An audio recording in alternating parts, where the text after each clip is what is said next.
Her eyes open, but with great difficulty. Everything around her seems to be swimming. Her gaze drops to her hands. It seems that something is wrong. Her fingers and palms should not be so gentle. An unfamiliar man abruptly grabs the girl, not allowing her to come to her senses. An incredible pain is felt inside, and one can clearly hear screams that the heroine has destroyed the future of the family. She is accused of recklessness, because jumping into the water the day before the wedding is a shame. And yet, they address her as Haley. The girl had a sad life. The children at school heard that Kang and Jae were constantly saying strange things. They asked her to stop lying, because it was the wrong approach. They asked her not to say that there were some spirits around, assuming that she was possessed by something. The beauty is an orphan. As if living in such sad conditions is not enough, someone suggested sending a classmate to a shaman they knew in Cheongnam to at least help her sort out her head and cleanse herself. Kang Yi-jae was abandoned by her parents at birth and saw things she shouldn't have seen. She was taken in by her grandmother, Yeon-san, who earned a living doing various jobs and who constantly said that the girl was not possessed. The heroine remembered herself in this form. She was thrown off balance by the fact that some man was screaming like that. She was in a place where she had never been before and had no idea who was hitting her. What kind of missed chance was she talking about? She ended up in the body of some Haley. The level of confusion is growing rapidly. I want to scream and reach out to the stranger so that she can help me get out of my body. I want to ask a question about jumping into the water, but then memories start to come into my head. They are chaotic. Haley actually threw herself into the water. Enough time has passed for the soul to turn into a vengeful spirit or disappear. Does that mean Kang Yi-jae is not just possessed? I have inhabited the body of a dead person? Another scream that brings you back to reality. If you believe your memory, then this man is the girl's father, Duke Duncan. He is gradually becoming more and more angry because he put a lot of effort into the plan. It all comes to the point that he raises his hand. An unfamiliar voice is heard. The young man grins because he sees something truly incredible. It turns out that the Duke's family raises their children in exactly this way. He asks to leave the room. My fiancé and I need to discuss something. Duncan tries to resist, but they repeat the same thing to him, ordering him to get away. The lady recognizes the man as Haley's fiancé, the king of the country, and becomes uneasy, not because of his status, but because of the number of spirits around him. The king learned of a crime worthy of death, but he didn't come for the sake of murder. Maybe she jumped into the water because of the wedding, or maybe because of another lover. There was someone else in Haley's life, but no one cares. If she is destined to live longer, she will die only in a crown. She remembers her past. She was lucky that, in the end, she ended up with her grandmother, who was a shaman. She was very careful, because she tried to avoid any trouble with the spirits that the girl saw around other people. She was special not only in this, but also in that she was very picky about her visitors and very taciturn. She repeatedly warned her granddaughter not to approach rivers, the sea, or any water that could cause harm. The girl did not quite understand what they were telling her, but she knew that there was a great meaning in it. No matter how unsuccessful her life was, she wanted to live long. Having come to someone else's business, the heroine was frightened. They were waiting for an answer from her, asking her to become a queen. The vengeful spirits were watching from the sidelines. They were also waiting. The main thing was not to look them in the eyes. Haley chose the right moment and wanted to ask one question. She was wondering what would happen if she refused. Initially, the wedding was postponed because the bride allegedly caught the flu. And if the girl refused altogether, everyone would think that she had caught some kind of fatal disease, so she would have to die. Everything inside me turned upside down. Fear made me want to scream. The choice was completely unfair. Smiling, the king directly forces me to answer and not drag it out. Before that, he asks if Haley is going to jump into the water again. She screams. She doesn't even think about this option, because inside there is a desire to live. She will never give up life, at least until she puts on the crown. The brunette promises that he will try to believe. Although his look proves that this will be problematic, the assistant advises not to pay attention to the bride's mistake. The king decides to call the duke to him. The man comes in. Before that, because he was kicked out, he began to feel strange because in the estate it is Duncan who is the owner, and not the master. He is informed that the daughter will soon become queen, as desired. Desire has a downside. It means she's not someone you can talk to as you please. If you feel the urge to raise your hand again, it's best to imagine the king's angry face. The spirits around you whisper only one thing. They're asking you to kill them. The girl sees everything and feels uneasy. The energy of evil spirits is too much for an ordinary person to bear, and the duke can really be killed. If it were an ordinary person, he would have gone crazy long ago because of what is happening. Haley is still sitting on her knees, so they help her up. Gently kissing her hand, the gentleman remarks that 4 days will be more than enough to recover from the flu. It's not even a question. But the girl nods. Looking at the duke again, the man says that in that case, the wedding will take place in 4 days. Since the scandal has already spread far and wide, he does not intend to wait any longer, lest it lead to something worse. The family was given the last mercy. This will never happen again. The young man turns to his future wife. They will do everything in their power to improve the situation. The girl should be alive and well. After this, it was time to return to the palace. Some knights would remain to guard the Duncan estate until the wedding. They should watch to see if the Duke would try to raise his hand against the future queen again, as he did before. The heroine stands dumbfounded. She gradually begins to remember more. She will be the wife of Roderick Ferris Blake. It is surprising how he remains alive, although he carries so much resentment and negativity. She would like to get to know the man better. Time flies. 4 days flew by in a flash, and now the cherished wedding day has arrived. Some thought that again, nothing would happen. Before each wedding, a misfortune awaited the bride. Duncan is a terrible man, since he gave his daughter to the king. Kang Yi-je feels at a dead end. Haley's memories are very incomplete. There are many gaps in them. Previously, the king tried to enter into a marriage of convenience twice. His only desire was to find someone from a minor noble family, without a thirst for power. The master did not want to create a powerful relative. The first bride died in an accident. The second, from poison. The third turned out to be successful. However, only the heroine knows the truth, that Haley jumped into the water and died. Duncan can't reveal the truth, because then God knows what will happen. Roderick comes into the room. The girl spent her last night in the family mansion. The night was wonderful. The lady feels rested, but she is not at ease. It feels like everything is calm around. The lady wants to ask how the young man is still alive. She knows about the accumulation of evil spirits that could have destroyed their master long ago, simply because they want revenge. Finally, you get to be close to the king. If you look at him better, his facial features look nice, his blue eyes are like the sea, and his dark, pitch-black hair sparkles because of the rays of the sun coming through the window. Haley realizes that she has been mindlessly staring at her future husband. She forces him to talk because she is very nervous. Putting his hand on her shoulder, the man says that there is no point in lying. He hates it. You are not the least bit nervous now. The beauty tries to object, but quickly gives up, turning away. She must watch her words as much as possible, because if she is careless, she will definitely make some stupid mistake. In fact, the young man is not particularly worried about what is happening because he understands what is being discussed. A servant has arrived in the room. The time for the wedding ceremony has come. Getting up from her seat, the maiden extends her hand to Blake. Stepping forward, the beauty feels uncomfortable. She has never worn such high heels and bulky clothes before. Habits are frightening, because despite this, she wears such things without a problem, because Haley has worn them all her life. A chill runs down my spine. Fear lurks in my eyes, because a completely new energy has gathered around me. An unfamiliar spirit appears ahead. I have never encountered such energy before. This is not a small or evil spirit. This is something more significant. Looking down at the floor, the girl pretends that nothing is happening. She cannot be shown that she knows anything. The heroine does not answer the king's question about what is happening to her at all. What's happening around is still frightening. The new world is strange. Vengeful spirits roam everywhere, who for some reason decided to gather mostly around Roderick. You need to be extremely careful. The ceremony is over, evening is approaching. His Majesty is sitting with a glass of drink. He is asked what he thinks about his new wife. A woman, as we know, is full of charm. She can do anything. Although she is young, she is a descendant of the Duncan family, so the master does not consider it necessary to think about anything. The head of the knights, Nephrite, is advised to stop thinking ahead about the most terrible possible scenarios. It seemed that it would be quite easy, but not everything is as clear as it seemed at first. Perhaps those two brides died at the hands of one man, Duke Duncan. It is claimed that it was he who killed them, because he followed a special plan. If the previous two girls had not been mysteriously killed, the gentleman would not have been able to acquire such an influential son-in-law as the Duke. Since he was actively trying to become a relative of the king, the possibility that he was guilty is most likely. However, despite all the plans, the man's daughter decided to commit suicide. She survived and was unable to fulfill her wish, but she does not intend to become queen. However, this fact does not remove suspicion from her father. Nephrite is asked to continue spying on the Duncan family, and then find a way to use Haley to his advantage. The young man talks about many things. Although it is time for him to go, he cannot abandon his bride on her wedding night. The knight suggests not to be too harsh, because after all, the future empress is still young. She was drawn into the chess game of her father and Blake. This is an inappropriate remark for the status of the head of the detachment of knights, because she will still remain under the leadership of Duncan. His Majesty wants to send someone to keep an eye on the queen. He has promised that everything will be done in the best possible way. It is time to go to Haley. The leader of the knights cannot help but notice that the guy is fine.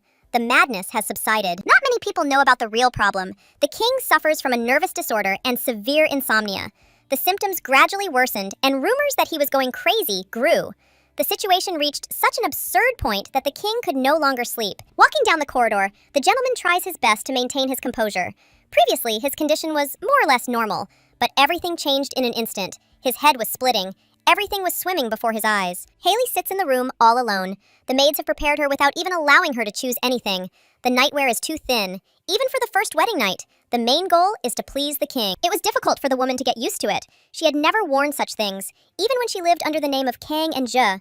She always hid from the eyes of others, being in a remote village. For her, this was a kind of opportunity. Virgin and bachelor spirits are especially full of grievances. The problem is quite common. The virgin could not understand what kind of sin bachelors might have, that they suffer even after their death. There's a knock at the door. Roderick comes into the room. Behind him again, there's a whole bunch of spirits. Fear is reflected on his face. Everything was more or less normal during the day, but everything has changed. Although the man was not on the battlefield or the cemetery, the king turns to the queen. She shudders, because she understands that it is not clear what he will ask for. The duke is surprisingly diligent in getting rid of his children. He sits down next to her. There is silence. Awkwardness hangs in the air. The lady decides to ask if her husband is okay. Turning around, she sees that he has turned completely pale. She can't change anything, but she still tries. Asking him not to give in to the voice of the dark spirit, grabbing his collar with her hands, she shakes him with all her might. Before this, the gentleman had fought for a long time, which meant that he couldn't just give up. The brunette was silent, and for a moment it felt like he had managed to get through, but there was no strength left, and his head fell onto Haley's knees. The condition will gradually improve as the spirit has calmed down a little. An attentive gaze studies the face. The features are incredibly beautiful. The nose and chin are magnificent, unlike Duncan and Kang and Jay herself. Even though the young man has completely lost consciousness and is completely weakened, his inherent strength is enormous. He resembles a powerful spirit that was met at a wedding, surrounded by divine energy. Such a person should not be tainted by evil ghosts that suck out all the energy. Remember the words of the grandmother. If Ja feels the spirits, then they will also feel her. Contact with the other world means that they will never leave the soul in peace. The girl has an unfortunate fate, however. Everything could have been much worse. There are many doubts inside. Yunsun is right. Only the king protected the heroine from Duncan, who bullied her. All her life, Haley was told that messing with ghosts is fraught with trouble. She does not want to ruin her life even more. But, as a thank you, at least this once she will do it. She will go to help. The girl raises her hands. This one day the man can sleep peacefully. The spirits gather because they notice the energy. The fight against ghosts is a fight of wills. Using her blood, she orders to return to the other world. It becomes quiet around. Everything worked. But these are only temporary measures. It will not be possible to drive them out completely. They will appear again soon. The king will remain in bed for the night. Morning breaks outside. Opening her eyes, the first thing the lady sees is the face of her husband, who is studying her carefully. She screams. Such a funny reaction. The sleeve of her clothes is torn. The brunette, smiling, asks if this is his doing. Blushing scarlet, the girl assures that they did not have time to do anything to her. After arriving, they immediately went to bed. Exhaling with some displeasure, the king hands over a blanket and asks to cover himself. No one entered the room. It just so happened that the girl herself accidentally tore her clothes. It was hot and uncomfortable, of course. They don't believe her at all. Nodding to avoid continuing the conversation, the blue-eyed man gets up and leaves. He thought that another attack of madness had occurred due to memory loss after what happened. His head was unusually clear. This could not have happened. A lot has changed since Haley's arrival. 4 days have passed since the wedding ceremony. After a hectic first night, the king never showed up again. Duncan decides to put his efforts into creating a suitable talisman. Since that night, vengeful spirits have been haunting him, constantly hovering nearby. Some whisper that Roderick will cut off his wife's head. She doesn't believe in such a thing. Having died once, she thinks that it would be too cruel. The barrier is not so easy to set up. She will have to make and hide many talismans behind photo frames and under furniture. A strange sound is heard. It seems that not all the spirits have come out yet. There is still a little left. The beauty goes to the curtains where it is coming from. She sees a small blue ghost, smiling, asks where the baby's house is. He lives in a castle. You should calm down. She does not want to do anything bad to him. The heroine decides to introduce herself, thinking that in this way she can help him since she ended up in a new world. The girl says her name from the past world for the first time. The baby has no name. In front of him is the first person who was able to see a ghost. The gaze turns to the box. There is a crack on it. It looks like it is about 100 years old. Old things are often inhabited by long-lived spirits, which means the blue one is the spirit of the box. A sense of guilt towards him can be seen in his eyes, because it is because the box is broken that he cannot hide or use his power. Haley does not know how to fix such things. If such a newbie does something wrong, the spirit will disappear from the world. The girl has an idea of what can be done. It is much better. Instead of fixing, she will not allow evil spirits to enter the room. She is busy making talismans. The baby asks to put another of those things that are held in the hands. He must be over 300 years old, and he immediately shows joy when he sees that he will be safe. For the first time since his arrival, the girl feels truly normal. She does not feel any fear. Several days pass, all of which the girl spends bedridden. The energy spent on using the talismans never recovered. And even this is not nearly enough to protect the castle. Previously, I managed to cut out a bracelet, but it was a complete failure. All that remains is to cut out a totem and place it in the room. His Majesty appears completely unexpectedly. The maid said that the condition is not very good. They brought her medicine. "Virgo, thanks for the help!" Screams are heard behind her. The vengeful spirits can't enter again. The barrier is still effective.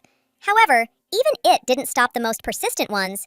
Haley makes pieces of wood when she feels so bad. The blue-eyed man looks at the item with surprise. Without any signatures, he confiscates the carving knife. The queen, who recently jumped into the water, cannot hold a dangerous weapon in her hands. There are tears in her eyes. Without it, she cannot make a totem. Before leaving the room, the king reminds everyone to take the medicine, because it is an important part. He came because the commander's report seemed suspicious. There was a burning smell in the chambers and some ash was found. Having never figured out what the heroine was cutting out every day, with absolutely nothing else to do, and with doubts about what would happen next if she didn't manage to finish the talisman, Haley decided to start reading. The most interesting thing the girl can choose is the diary of Duncan, the one whose soul left the body.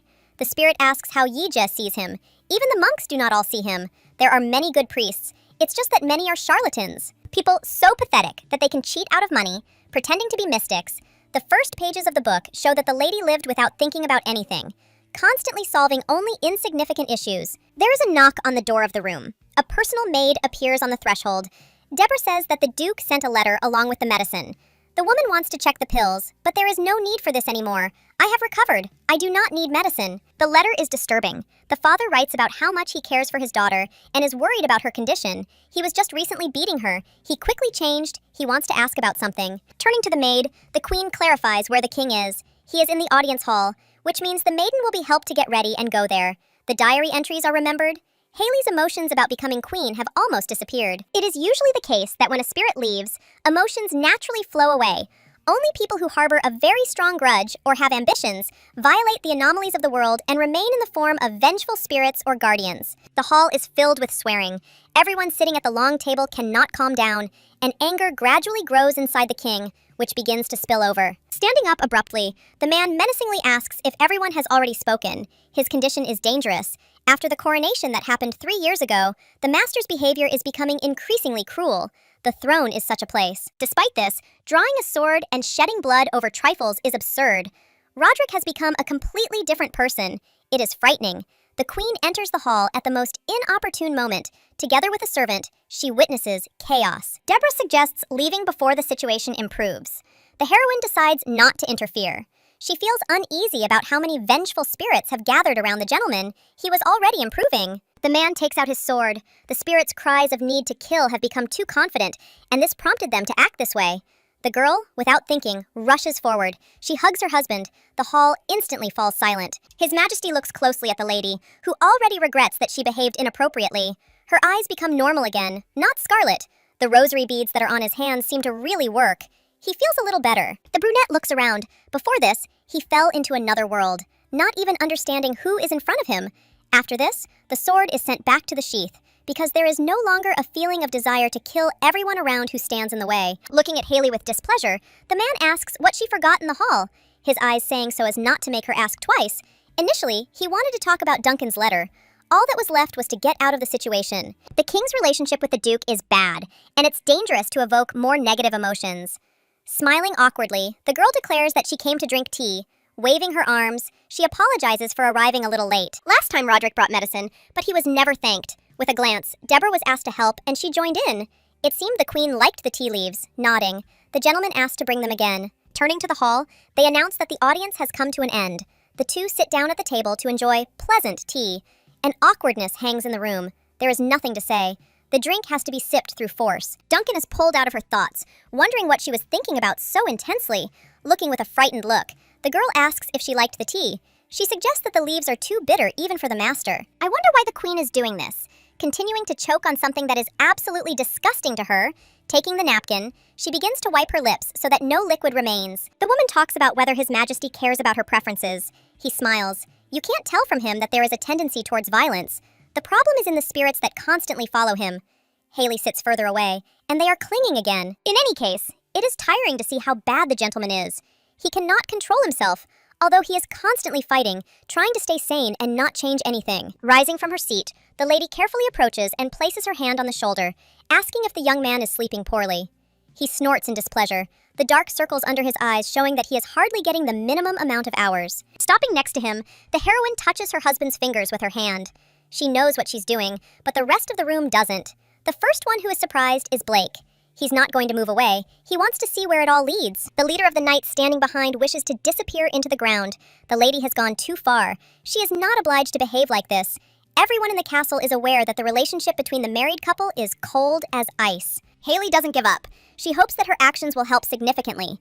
She needs to explain, saying that manipulation helps her sleep. She used to have insomnia too. No one is trying to hide the lie. The spirits haunted them for a long time, so all the energy became tangled and blocked. For a strong person, the problem is much greater.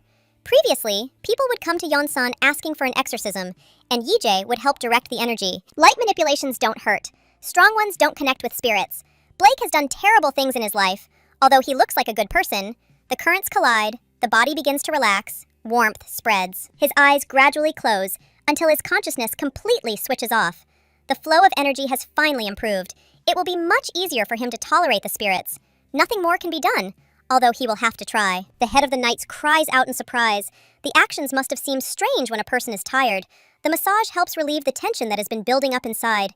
The last few days, he hasn't been able to get any sleep at all. Insomnia constantly takes away the last of her strength, and things only get worse. Nephrite tries to explain what happened in the hall, but the girl doesn't demand an explanation. Sometimes, people can be emotional. One of the assistants is going to bring something for His Majesty, because he might freeze. The queen is also not very comfortable. The lady has finished her tea and wants to leave. The man's voice is very weak. He quietly asks to stay. Everyone standing behind freezes in horror. Strange thoughts are on their minds. The woman does not think about anything like that. The king instinctively moves towards pure energy. He is trying to find comfort after the time he spent in constant suffering. The maid hands over a blanket because the beauty was also tired. Although it did not look like using a talisman, it required high concentration in order to regulate someone else's energy. It's quite tiring to constantly interact with such people. Time passes after the two have drunk tea. The king and queen sit side by side. The master falls asleep almost immediately, and Nephrite recounts all the events. The brunette doesn't dare add that the gentleman hugged the queen and stroked her head. The blue-eyed man feels lost. He must make sure that Haley is comfortable sleeping. The woman has not yet woken up, which means she will not be woken by unnecessary movements. And after, she will spend the night in her husband's room. Everyone in the castle is no longer sure that nothing happened to the couple on the first night. The two servants went to carry out the instructions and clean the room. Getting up, the man was finally convinced that his physical condition had suddenly improved. After some time, the lady opens her eyes. There are many spirits around. It is impossible to breathe. Pink hair remains, which means death has not come. The king's room is terrible. You want to run as fast as you can. Deborah comes to visit the queen. She successfully gets out of the room with ghosts, and she is incredibly happy about it. She asks a lot of questions. She needs to understand why and how she ended up in a cursed place. The king ordered his wife to be taken to his room. A smile lingered on his face. He is quite a strange person. Even without knowing that Haley is helping him, he still repays her. It's good that I helped. The same thing again. It's time to read the next page of the diary. Duncan writes that her father is forcing her to marry His Majesty, but she loves Lawrence. The content is incredibly extensive. All the entries are short, lacking context. There is a hidden desire to learn more about the real owner of the body. Attention is focused on the invitation. The king unexpectedly invited his wife to dinner. They should finally talk about the letter. On the last page, the main character wrote that she does not want to die. It is strange that she decided to jump into the water. Although she did not want to die, it is impossible to avoid fate and destiny, but still. Sometimes it is possible to avoid small troubles. The thread of life is unchangeable. Duncan died, and the soul of Yija entered the body. People easily advise loving fate, but it is difficult. Only those who cannot foresee it can say so. The question is, how many people can actually understand their destiny, knowing exactly how much and how much pain they will experience? Khan never loved her destined future, just as she never loved her past. The king will be dining with Haley for the first time. The invitation was not sent for a pleasant evening. A few days ago, an assistant brought a copy of the letter sent by the Duke to his daughter. Unusually, Duncan offered to invite people from his home to help. He expressed his concern about his health. It is obvious that there is an intention to introduce his relatives into the royal family. Blake chuckled. The Duke must know that this would not be allowed to happen. There was no point in trying to get involved in a petty power struggle. The suggestion was heard. The queen had become her father's puppet. For this reason, from the very beginning, Roderick wanted to put someone of low birth on the royal throne. The decision was made to do nothing but to see what the innocent girl would do in such a situation. At dinner, it is unclear how to start a conversation. Nephrite immediately notices that the mood is not the best. Tension is again hovering around. The arrival of the queen is announced. Looking up, the young man feels incredible relief. The air becomes cleaner. Duncan allows himself to breathe deeply. The bad mood and headache instantly recede. With every step, the refreshing breeze comes closer and closer. "This is what is really needed," the gentleman says out loud with a smile. "This is really strange." The girl sits down next to him and is the first to start a conversation. The head of the knights is amazed. No one expected her to reveal all her cards and talk about the letter from her father. He needs to listen further. Duncan made an offer to send people from his father's house, purely for help. The message was not long. It was brought for dinner. The man refuses to read the contents. He is interested in what you want to do? This time the girl is given the right to choose. She is free to choose what she will do next. She frowns and clarifies.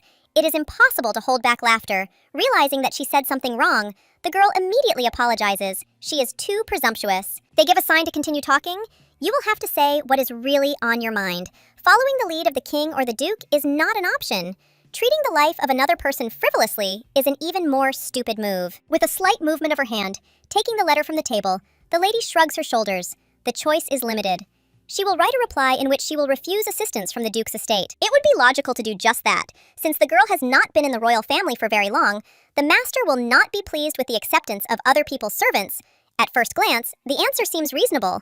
It is not the time to relax. I don't want to quarrel with the duke, but no matter what reason the king found, the man would still get involved in an argument. It's good that the queen explained everything. You could say she did everyone a favor. The girl's head was filled with uneasy thoughts. Although she had refused, she had not completely turned away from her father. No one knew what would happen in the future, and she needed to remain vigilant. There would be time for future negotiations. Blue-Eyed cannot help but notice that his wife pretends to be naive, but she takes care of everything she needs herself. She has moved away from her father's intentions. She is trying to live her own life. Only this makes her even more politically savvy. The man thinks that the expression that she has rather thick blood will do. Haley is quite an interesting person, although a little suspicious. The conversation is over. The girl wants to start eating because she is very hungry. Before she does this, she smiles and nods to the gentleman. The more he gets to know her, the more interesting she becomes. The consequences may be unclear. It may be a little dangerous. There is a nervous smile on his face. It is hard to believe that Duncan's daughter attracts Roderick, little by little, but he begins to be drawn to her, like a magnet. A severe form of obsession awakens inside. The man announces his imminent departure.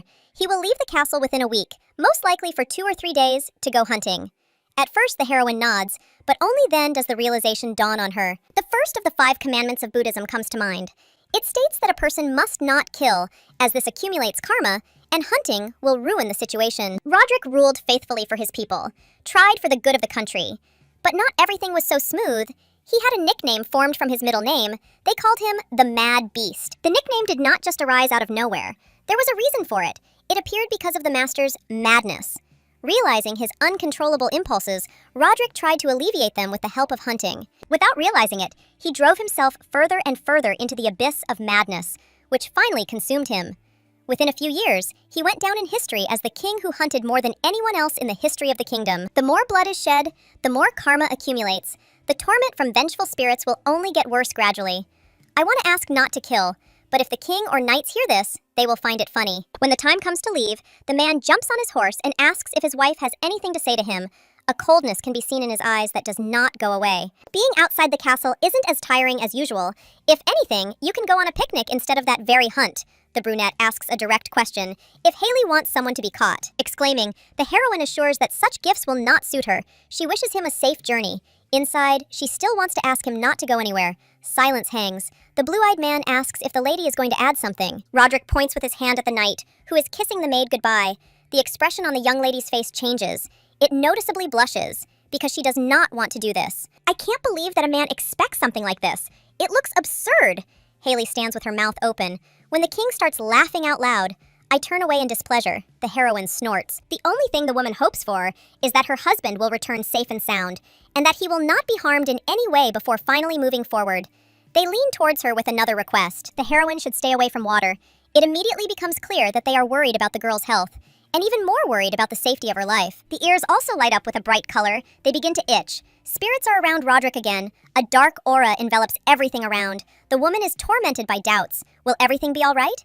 One should only believe in the best. The hunt is in full swing. The king rushes off after his prey, and they shout after him that the night forest is dangerous. As soon as the animal's blood splashes, it becomes dark and quiet all around. The condition shows that things are bad. Everything inside him turns upside down. The spirits begin to whisper with double enthusiasm. He wants to tell himself that he is not that kind of person. He cannot betray his kingdom and his people. If Haley were nearby, everything would have turned out completely differently. Still, he can't hold back. Smiling with a grin, he attacks the animal with a sword in his hands. The knights feel uneasy because the prey has already died. There is no point in disfiguring it so badly. Nephrite does not believe that his former owner cannot be returned. He is completely lost. There is a rustling sound. A bear suddenly attacks. The leader of the squad shouts for the king to leave, but he doesn't have time to come to his senses because he is too busy dealing with the animal. Everything around freezes. His eyes close. It's night outside. The girl is tossing and turning in her bed in her chambers. She can't fall asleep. If Blake continues to kill, his condition will noticeably worsen. She's tired of the constant anxiety. After all, it's not a personal matter. A bright moon is shining outside the window, and I immediately decide to go for a little walk.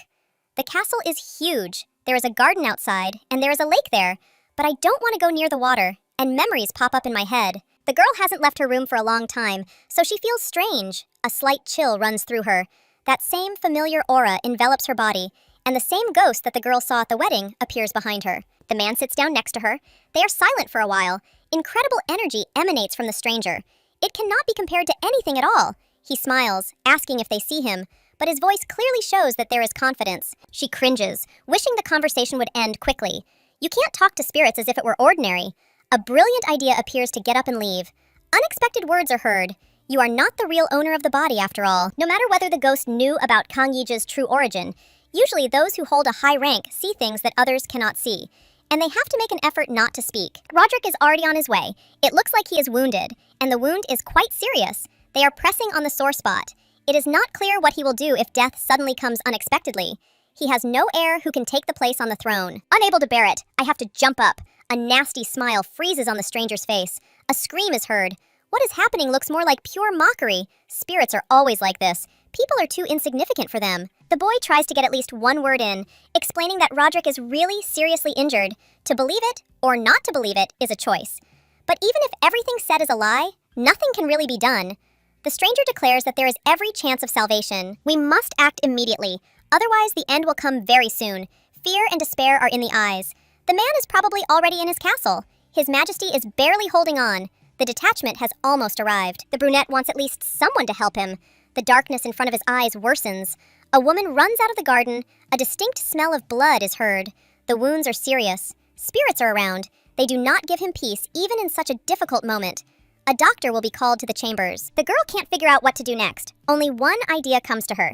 She rushes to her room and frantically begins to collect all her little talismans. The baby can't make her stop. He doesn't understand yet. The situation will be corrected later. Running back into the corridor, the lady throws out some parting words about how you can hide from troubles in a box. The king's body is very weak, as is known. When it weakens, vengeful creatures become more active. Her Highness runs to her husband's chambers. No one is allowed there.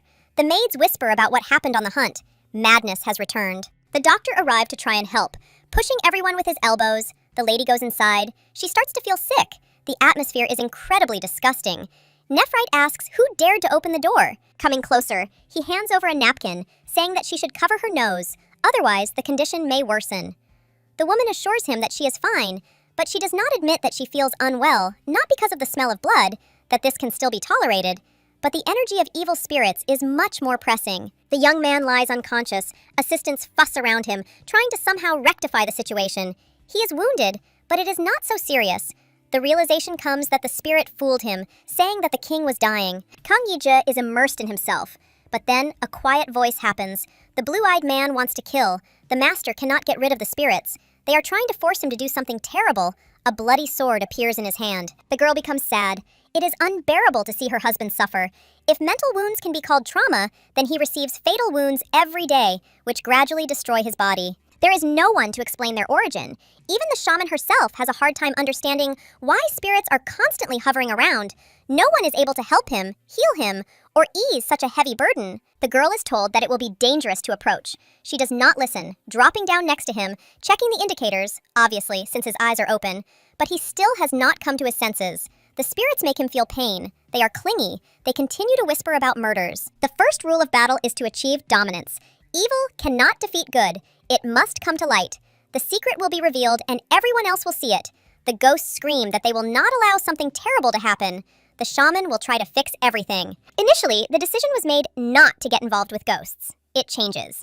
There is no one who is like Kang and Zhe. She is the only one in the world who can help a person who is gradually beginning to fade away. Evil creatures will disappear. The man feels lost. It is completely dark around him. He cannot hear anything. It seems that he will not be able to get out. He does not want to remain crazy. Suddenly, in the distance, a bright light is visible in the sky. Someone is persistently calling Roderick. All this time, he was left completely alone. Finally, someone will rescue him from the impenetrable darkness. His Majesty opens his eyes. Haley is standing in front of him. Are you okay? The young man realizes that he can finally look around. Doctors and knights have gathered around him. The spirits are discontentedly indignant that the girl has ruined everything. They almost drove the master to madness. The plan was perfect. Everything will be fine. If a new wave of madness comes, they will help him again. One of the doctors runs up and says that the injury is not serious. This was noticeable from the very beginning. All that remains is to heal the wound. Haley starts coughing. She is not surprised by such a manifestation. Her body is completely weakened. Too much energy was spent. She is asked, what is the purpose of the visit? There is no answer to this question. The spirit directed the lady. It's a shame the man doesn't even want to say thank you. But being upset at a sick person is an even more stupid thing to do.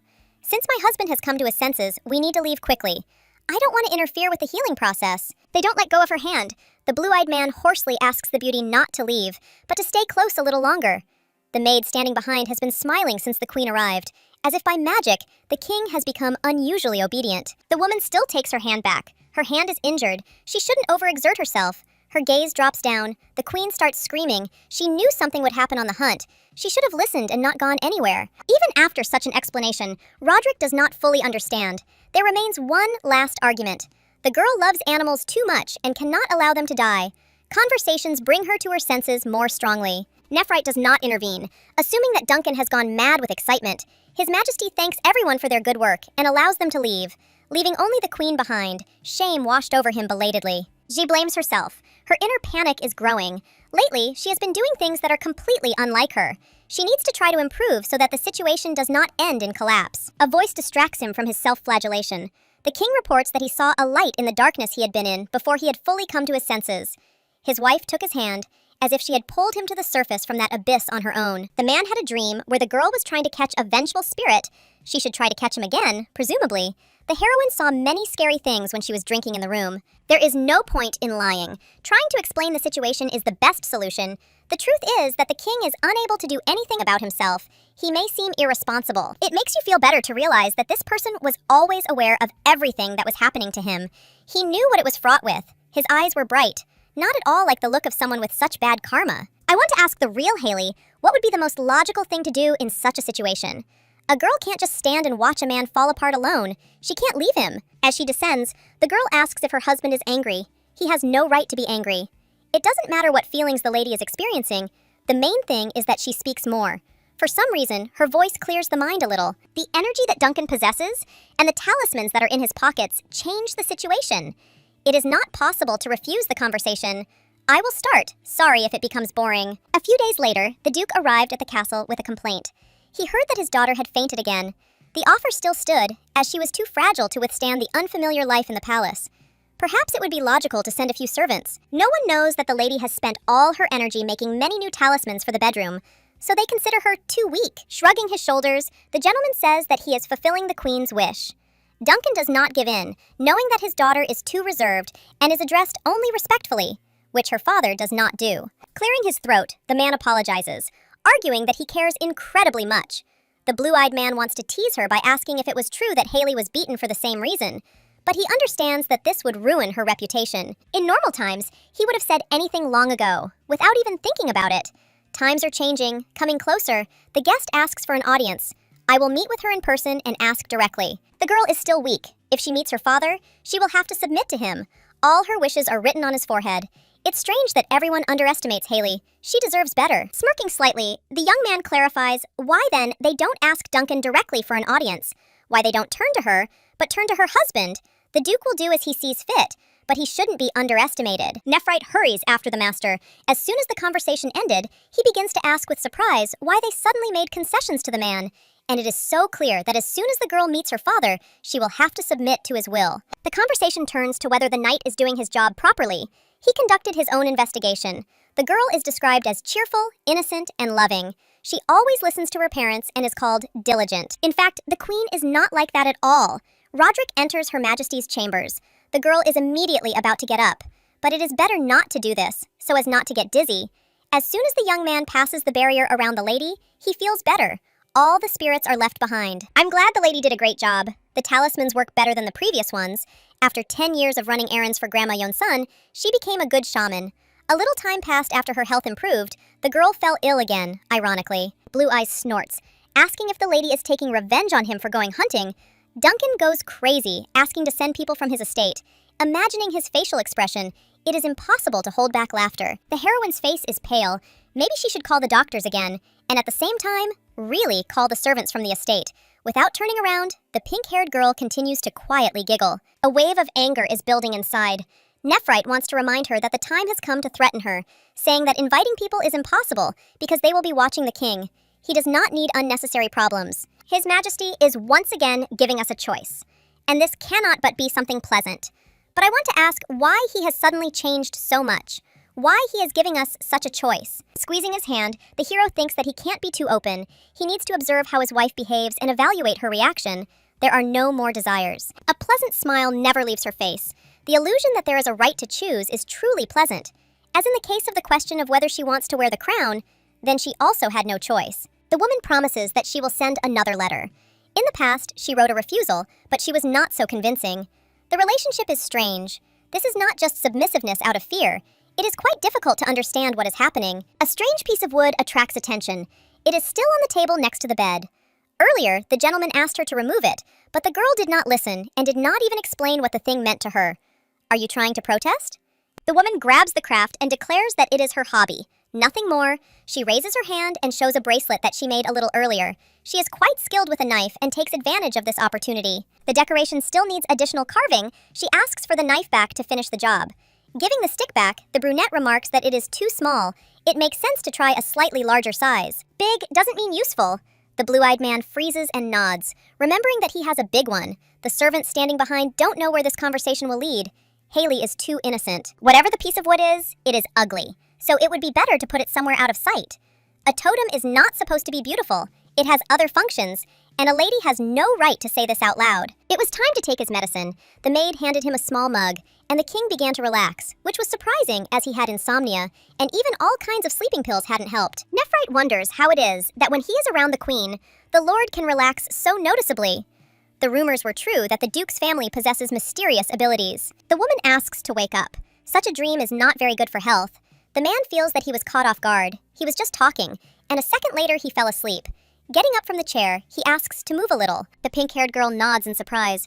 Deborah sends Jade and Nephrite out. She advises them to have a good time. There are ghosts all around, so she would like to see the king out. The young man really can't sleep normally. That's why he clings so strongly to the opportunity. There is no choice. You have to hold out a pillow to put under your head. The woman lies down next to you. She starts a conversation about the words said earlier. Her love is supported, which is strange if you then lie in the same bed. What was said was, of course, sweet, but it was wrong to say such a thing to a husband. Apologies were made. The girl got a little carried away, and that was wrong on her part. There is no strength left at all. The illness has not yet gone away. The pink-haired girl closes her eyes. It feels as if she will soon fall asleep. The man carefully examines his wife. Forgive me for our first night. The young man didn't tear his clothes on purpose, although it looked that way.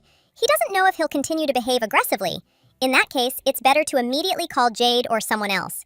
He's talking about the nightgown from which the talisman was taken. The girl calmly explains that she is telling the truth, and it is that it was not Roderick who tore the clothes. Nodding, the brunette asks to go to bed. It is obvious that he did not believe her. The truth about the talismans will not be revealed. The gentleman must have had a lot of experience fighting vengeful spirits. They caused him a lot of pain. The woman brushes off the thoughts. She already has a lot of problems. There is no need to worry about such a strong person. The night flies by completely unnoticed. In the morning, the girl wakes up from lack of air. Her body feels heavy. Opening her eyes, the woman realizes that her husband is hugging her, pressing her to his chest. He promised that he would not do anything. You can't trust the words of ghosts or people. For this person, she is a pillow for a good night's sleep, nothing more. Inside there appears a conviction that it is better to think about the best. An idea comes into my head of how to fall asleep again and calm down a little. Before that, it's best to count the sheep that are jumping. The young man is too close. He touches the body. He is definitely touching something. The man lowers his hand lower and hugs her around the waist. Fear is reflected on the young lady's face. Her desire to escape gradually increases. A signal is given inside that she needs to get out. It's definitely not the time to do anything. A quiet voice insists that His Majesty move away. Instead, he turns over, staying on top, his breath hitting his neck, making it impossible to hold back a groan. The girl can't take it anymore. She starts screaming to be let go. She can't breathe anymore. The brunette jumps up and looks in surprise, while his wife wraps herself in a blanket from head to toe. The young man is frightened that he did the same thing again. Removing the blanket, he calms down. Because the clothes are not torn, he quietly asks for forgiveness and clarifies whether the beauty was very frightened. There are tears in her eyes. The expression on her face is a little funny. Silence hangs dangerously over the couple. Feeling a little despair, the hero asks to say at least something, to understand that everything is okay. Haley was scared, or offended at least. The man thought so until she decided to reveal all her cards. It was hot and uncomfortable during sleep. The prince was gentle and unusual. I wanted to indulge a little, because I had never experienced anything like this before. The master leaves. My heart is still pounding wildly. I won't be able to fall asleep again. Time passes. His Majesty has not visited the Queen's chambers for more than 10 days. He avoids the meeting because of recent events. The expression on his face will not be forgotten. Although they are still husband and wife, someday they will have to go further. Tribute arrived from the mining region, but the young man says nothing about it. He asks if the assistant has seen the bracelet that the Queen usually wears. Some kind of strange thing. It is impossible to say whether this is a relic of the past or ahead of its time. Nephrite does not understand what to answer. The relationship between the palaces is not similar to hateful. They have more playful emotions. A lady came to the library to learn more about the king's family tree. She is told that only royalty can view the book.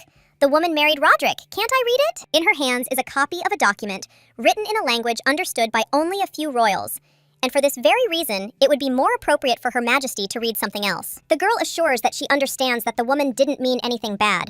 She promises that she will return the book in good condition and just look at it for a bit. The brunette hopes that the words weren't taken to heart. The heroine has her own plan in her head. Moving away, they call the spirit. He seems to be against it, usually. The more secret the entry, the closer it is to the truth. The kid looks at her disapprovingly. You haven't even finished reading Haley's diary. At first, we had to rely on the girl's incomplete memories to survive. So, after some time, it was decided to turn to the notes of the body's owner.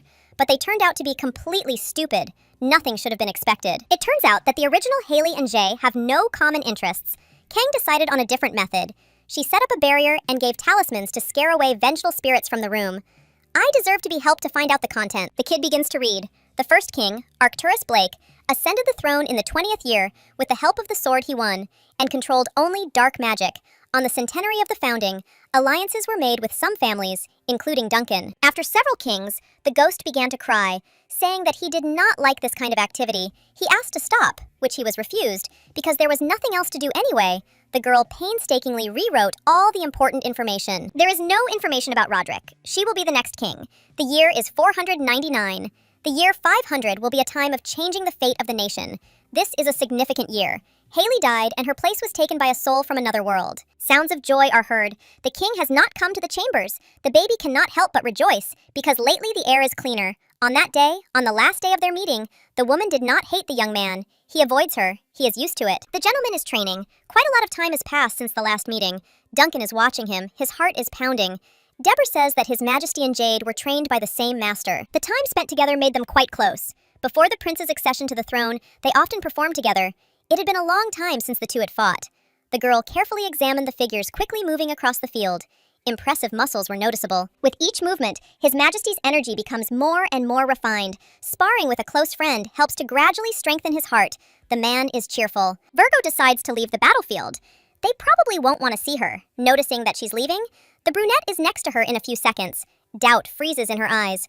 Why are you running away? Initially, the heroine came to talk. She was heading to her room. The blue-eyed man asks to talk to him as usual, without all the embellished politeness. It seemed like the man was avoiding Haley. That incident had forced him to behave this way. She was avoiding contact in every possible way, not wanting to make the situation worse. There was silence. Roderick couldn't bring himself to say what he had come up to her for. Duncan makes another attempt to escape. Only she can do that. She knows exactly how to get on someone's nerves. The displeasure on her face is reflected. Addressed cannot but upset. The brunette takes a beautiful bracelet out of his pocket and gives it to his wife. The piece of jewelry she made looks truly awful. Nephrite notes that the gentleman never behaves like that. He doesn't even pay attention to jewelry. Controlling emotions is not an easy task. The young man does not know how to do it. But there is a drop of something sweet in this. Smiling, the girl sincerely thanks him for the gift, promising to wear it. The master wants to see Haley off. He's finished training. The opponents know each other too well, so they're bored. Jade snorts. The king himself pulled him out. Having a childhood friend is really important. Ji didn't have that. A young man asks a lady how she is doing. Everything is great. He snorts with displeasure. It is customary to respond to a greeting with a greeting, she asks in response. They haven't seen each other for a long time. There was a premise in his head that Haley was a little uneasy, so the man kept his distance. He felt guilty. That day, his look made it clear that all this was wrong, made him feel like an insect. Laughter breaks out. The woman doesn't see a problem with what she did then. Because she was simply surprised, she thinks to herself how glad she is to hear that they don't hate her after all. Blue-eyed avoided meeting without reason. And this is the most offensive thing. The bracelet is on the wrist. It shines noticeably. Of course the thing was to his liking. Then, when the gift was handed over, the queen did not have time to thank her. She was glad that everything was working out this way, but making jewelry was her hobby, even if it turned out completely ugly. An activity of this kind requires a lot of dedication. Taste is unique. It differs from person to person. Snorting, the girl asks not to judge her taste, otherwise they might quarrel. The woman again sees a huge crowd of spirits right behind her that are not going to give her any peace. She sharply puts her hand forward to push them away. Prayer checks are still better than jewelry. The blue-eyed man looks around in surprise. For some reason, he feels much better. The topic shifts to something interesting. The man knows that his wife asked the library for a book about his family tree. As far as I know, the lady can't read anything written because she doesn't belong to the family tree. She's not revealing her cards. I was just curious. I didn't read it. I just decided to take a look. It's unsettling to realize that every action is reported to the king, probably because Haley is the duke's daughter. The fact itself wasn't reported to the lord.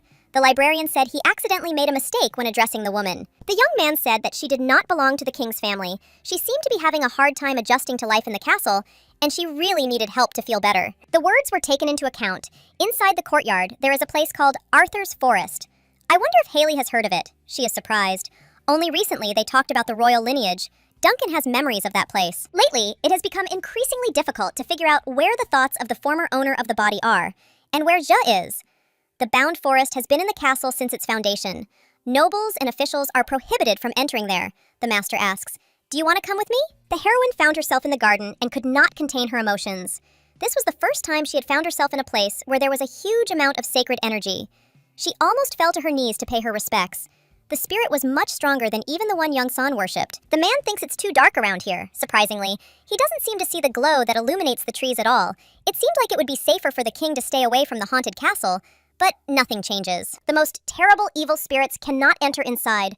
For the first time since the wedding, the maiden sees such pure energy that hovers in the air. The hero feels quite well. The forest radiates peace. The young man has never entered there before. The girl advises to visit the beautiful place more often, and to fight with Jade more often. The man interrupts her. Such words are like a person who plans to disappear soon. The woman has nothing in mind. She has no thought of dying. Of course, believing the words of a person who recently jumped into the water will be quite problematic. She is not trying to die in order to die. Each person has their own time, which cannot be rushed. Stretching her hands forward, the girl asks for the knife that was taken away earlier to be returned to her, fearing that she might suddenly think of something terrible. The condition of the bracelet is deteriorating. More things similar to the pole need to be made. Haley is more stubborn than she seems. Deciding on this act, her husband promises that he will definitely return the knife. But again, the words are strange. There is definitely some subtext in them. Are you sure you don't intend to die? What is happening does not seem to be the same as the lady not trying to live her life, because people die in the time allotted to them, and nothing more. No one knows what's in Jay's heart. She's probably the kind of person who wants to live until old age. She tried to survive last time too, but no matter how hard she fought, she couldn't escape her fate. Blake looks closely at the expression on the young lady's face. She is definitely not Duncan. Sometimes it seems as if she lives completely alone in another world. and it is not possible to fully understand. The heroine strives to achieve her goals. She meditates every morning to clear her energy. She will continue to strive for the benefit of her new life, her second chance. The next day, Yija picked up the book again. This time, she chose a different one.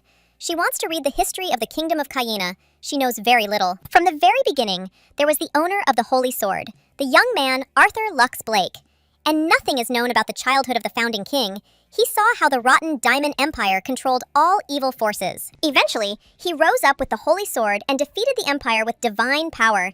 As the Empire's families fell apart, the three families that had previously been influential were incorporated into the new Kingdom of Kyena. They became the backbone of the noble society during the founding days of the Empire, and the movement to restore the Daimon Empire was completely suppressed. The gentleman listens to what is said to him at the meeting. They repeat the same things to him since the foundation, since the time of their ancestors, but the forces of the rebellion have continued their resistance for several years now and do not plan to stop. There's no need to get cocky. It's best to nip these damned actions in the bud. His Majesty lowers his head into his hands. Those gathered are worried. They can't believe they're on the brink of madness again.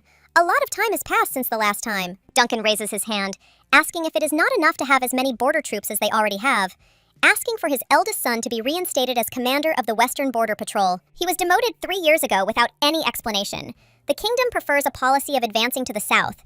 Albert is the deputy commander of the southern troops. The late king provided a good position. It is a pearl on a pig's neck. There is not a day of peace. The tension between the king and the head of the anti-royal faction, Duke Duncan, is growing, and the situation will gradually worsen. The young man can't take it anymore. He suddenly drops his hand, starting to scream. The statements are truly an insult to his family. You should worry about your life. I will not spare you just because you are the queen's father. The girl is busy carving talismans. She is distracted because the gentleman has arrived. He visits his wife quite often, especially lately, as if something is drawing him. Blue Eyes is unhappy. He shouts from the doorway about how Duncan is ruining the situation. Nephrite also noticed that as soon as something strange happens, the man comes to see the queen. There are rumors that he just wants to cuddle with the queen. A laugh bursts out of her chest. The girl doesn't know how else she should react. A new scandal happened completely unexpectedly. The gentleman demands that Haley's brother be reinstated in his position, that she be replaced. The lady doesn't remember about the recovery. She will need to try to dig through Duncan's memories. The very thought of having to read again makes her feel sick. The king asks if he offended the girl. Of course his words did not sound the best. Insulting someone's family is the same as challenging her to a fight. The beauty says that this is not entirely true. Not everything is so smooth in her family. On the first day they met, the man saw Haley being beaten by her father, and this showed him everything. From the very beginning, it became clear that His Majesty was questioning the girl's reputation as a naive and kind fool. Over the past few days, Nephrite began to understand that the queen was definitely not naive. No matter what the lord, the most powerful man in the country, said, she calmly responded, doing it correctly. She is always calm and gentle, almost on the verge of detachment. Such a political trait is inherent in the Duke. The blood connection is really very deep. Roderick asks why his wife does not look him in the eyes. The problem is that the maiden is afraid of getting hurt if she is not careful, and that the knife will be taken away from her again. The king is afraid of such things, but it is difficult not to notice that he feels some affection for Haley. Laughter is heard. The young man is not so petty as to take away something so small. He still does not understand what semantic load the thing that looks like a log carries. The servants will agree with him. The beauty puts forward one of the talismans. She needs to make another one. Carving helps to maintain calm, which is so lacking. In general, one should not talk so absent-mindedly while carving. His Majesty constantly grumbles for no reason. The girl's hobby is quite unusual for her young age, and the heroine smiles and says that the king doesn't look his age either. It doesn't look like the man is 8 years older than Haley. He is at a loss. The woman can't stop laughing. In an indignant tone, she is asked if she said too much. It is wrong and unthinkable to mock the king. He seems to be bothered by the age difference, although, in fact, the difference is only 4 years. In her hands is another statuette. This time, the face is even more ugly than usual. The talisman will be a gift, but the gentleman wants to politely refuse. The heroine understands. The gift is not given because it is beautiful, but because it is made with care. The woman takes the thing back because she didn't like it. There was silence. Give it back, I was just joking. The talisman must be placed near the bed, on the nightstand. It drives away nightmares and evil spirits. Looking at this carefully, the gentleman skeptically remarks that it is more likely to wake me up from any dream than to drive away nightmares. The beauty is sad. She did it in the hope that she would be able to sleep peacefully. With the skills that Jay has, she will not be able to make the perfect talisman, but even such modest help can be useful to Roderick. I don't really like to tell the truth. Sometimes, very rarely, the sincere prayer of other people can protect you from problems. The problem is that receiving such prayers is not so easy. This fact makes life difficult for many people and often makes them sad. Grandma Yonsun couldn't do anything about it either. The king distracts from thoughts. There is no need to go that far. He was going to accept the talisman. He obviously was not going to refuse, because it is also important to him. The girl's face lights up with joy. Since the man has shown that he is going to accept the gift, the shaman decides to take advantage of the opportunity and gives another one. She can always make new ones for herself. It's a good hobby after all. Being alone all the time is lonely. It's good to be in company. The brunette feels strange. He asks him to excuse him and leaves the room. Nephrite shrugs, thinking that he was a little embarrassed. The queen does not see why there is such a sudden change in mood. She sits back at the table. There is no point in putting off work, because it will not end well. The little boy sitting next to Ija asks her to order the servants to leave them. The knight and the maid are only interfering with their presence. The night is calm. The king goes to rest. He never felt calm. Because sleep always ends extremely quickly, this time everything is completely different. In the morning, the young man opens his eyes. He managed to sleep a little, although the dream was a little sad. His gaze falls on the figurines arranged on the bedside table. He can't believe that they really have some effect. The girl is strange. The faces of the talismans are truly terrible. You don't want to look at them. But since they have a good influence and are also gifts, the morning is not bad at all. As soon as Roderick moves away from them, the spirits press on him again. New meditation. The baby sits nearby and grumbles, asking how long they will continue doing this. He doesn't like it. The heroine doesn't answer. She tries to continue concentrating on the practice, but nothing works out. Thoughts fill her consciousness, constantly distracting her from the most important thing. Because of Haley's diary, read at dawn, everything went down the drain. Usually what was written was so stupid that it made your head hurt. This time, the situation changed. The entry bore some fruit for the first time. The girl wrote about March 10th, 499. She wanted to talk to Lawrence and drop everything to leave Cayenne, but she knew that she would be refused. Haley suggests that maybe she really is as stupid as everyone thinks of her. The heart constantly aches when Jay thinks about the lover of the former owner of the body. But when thoughts are focused on the Duke, then inside there is no feeling, as if they are not related at all. It seemed that the girl truly loved Lawrence with all her heart, even after her soul died. But her heart, remaining in her body, was like ruins turned to ashes by fire. One can only guess what really happened at their last meeting, and find out whether Haley told her lover that she wanted to leave with him after she entered into a marriage of convenience. There is some noise in the corridor that is distracting. The spirit also turns around and reports that something strange is happening there. Roderick is going crazy again. The servants are terrified. It seems his attack is even stronger than usual. Madness has not happened for quite a long time. They did not think that this time the situation would worsen several times. I want to understand at what point everything went wrong. Perhaps the talismans did not work as planned. The queen knew that she could not cope with such a problem on her own. Something had to be done. Throughout her life, Jay has seen several shamans who have ruined their lives trying to do something they can't do out of pity. It would be wiser to turn a blind eye to what is happening and try not to interfere. Mixed images of the king and Lawrence entered her head. Haley didn't want to forget her lover because she felt too wide a range of emotions towards him. Ji wouldn't turn away either. The girl is about to go to his majesty. He is sitting on the throne. There are spirits around that do not give him peace, screaming that his soul does not belong to him, asking to kill. Jade was nearby, trying to calm her down a little, but nothing helps. The queen arrived and from the doorway asked about her husband's condition. There was no point in stopping her. The knight explained that the man was not going crazy like that, but one should be careful and not approach him. Walking forward, the maiden wants to change something. Something is definitely not right with him. He is only trying to overcome a strong impulse of madness. He still needs help. Coming closer, the heroine takes off the rosary from her hand. She cannot use them as usual. The gentleman has a bloodthirsty look. Nephrite does not interfere. But if the man goes crazy, he immediately promises to intervene. The queen always acts in dangerous moments. She should be scared when someone with a thirst for murder stands in front of her. The woman trembles. The evil aura does not frighten her, but she feels unpleasant. No matter how many times she feels it, it still makes her shudder. Only the human heart shakes. The conviction is present. Adhering to intentions, she will move on. Those who follow the natural will prosper, and those who go against nature will eventually know destruction. For those who go against nature, destruction is destined.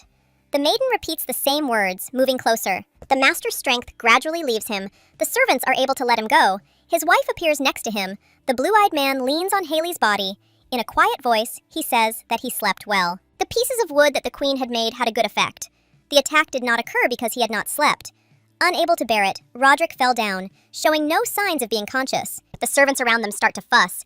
The sleeping man appears in front of them. After a while, the young man opens his eyes. Haley carefully kneads his palms. The brunette quietly asks not to approach him when he is in this state.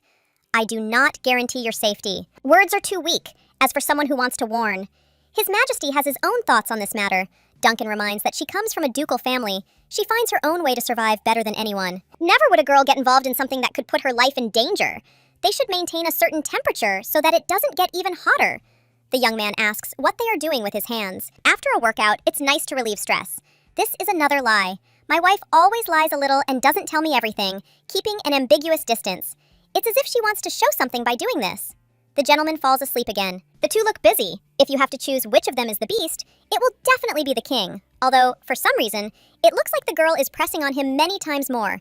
This time, she could be crushed by his weight, doing it completely by accident. Jade is asked, since when the gentleman has been in such a state? He has been unwell since the morning. The woman changes the direction of the question. She is interested in when the young man has such a terrible character. The words are chosen incorrectly, but she was understood. After coming to power, Roderick began to frequently complain of terrible headaches. The situation recently began to worsen. The king ascended the throne in 497. He has been suffering from attacks for 3 years.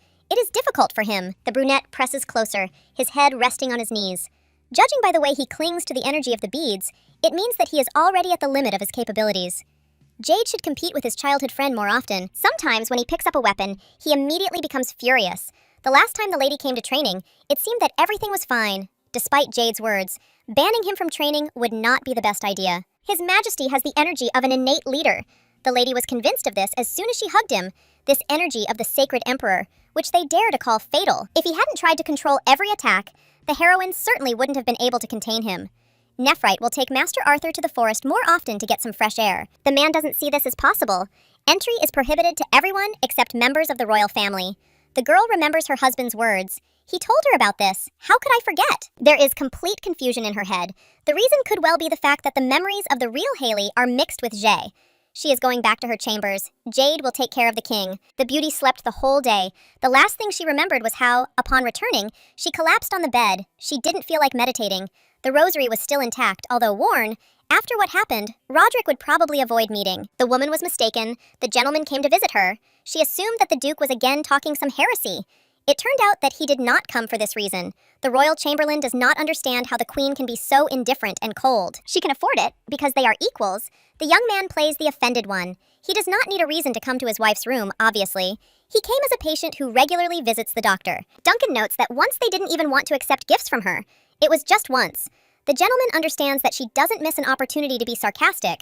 Her father-in-law constantly irritates him. She shouldn't do the same. Since this is how it happened, the hero offers to drink tea, which he was unable to try due to what happened that day, and the servants quickly prepare the drink and various delicacies to go with it. While picking up one of the most delicious cookies, Roderick carefully examines the girl sitting opposite him. He tries to figure out the right way for them to talk. He asks if Haley can do the same to him as she did in the office, like a cat kneading his hands with her paws. And it becomes offensive that the great technique of shamans has acquired such a frivolous name. Once again, the hero couldn't sleep. Apparently, the talismans weren't working. He thought that the prayers weren't getting through. It seemed like the girl was thinking about someone else, since she couldn't help her husband. The maid and the chamberlain are whispering. He is not sure whether nothing happened between the two on their wedding night, and she assures him that the man considers the practice absurd, but still asks, he probably suspects something. From the lady's expression, one can understand that she is wary of something, but it does not seem like she wants to harm the royal family. The blue-eyed man is pushing her to make a decision. Do a little, I ask you. She's persistent and has no choice. Haley gets up from her seat. She instantly decides that she'll pretend, so as not to seem strange. She takes her palm back and begins practicing. It is possible to take a closer look at the hands, as the king thought. For a person who has trained a lot, she does not have many muscles. The fingertips are pleasant, soft. The skin is thin, so in some places, random calluses appeared due to carving. And then they healed. The hero could not understand what a hobby is for Duncan. Wood carving? Such an activity cannot bring pleasure. The girl did not do this before coming to the castle. The blue-eyed man draws his own conclusions.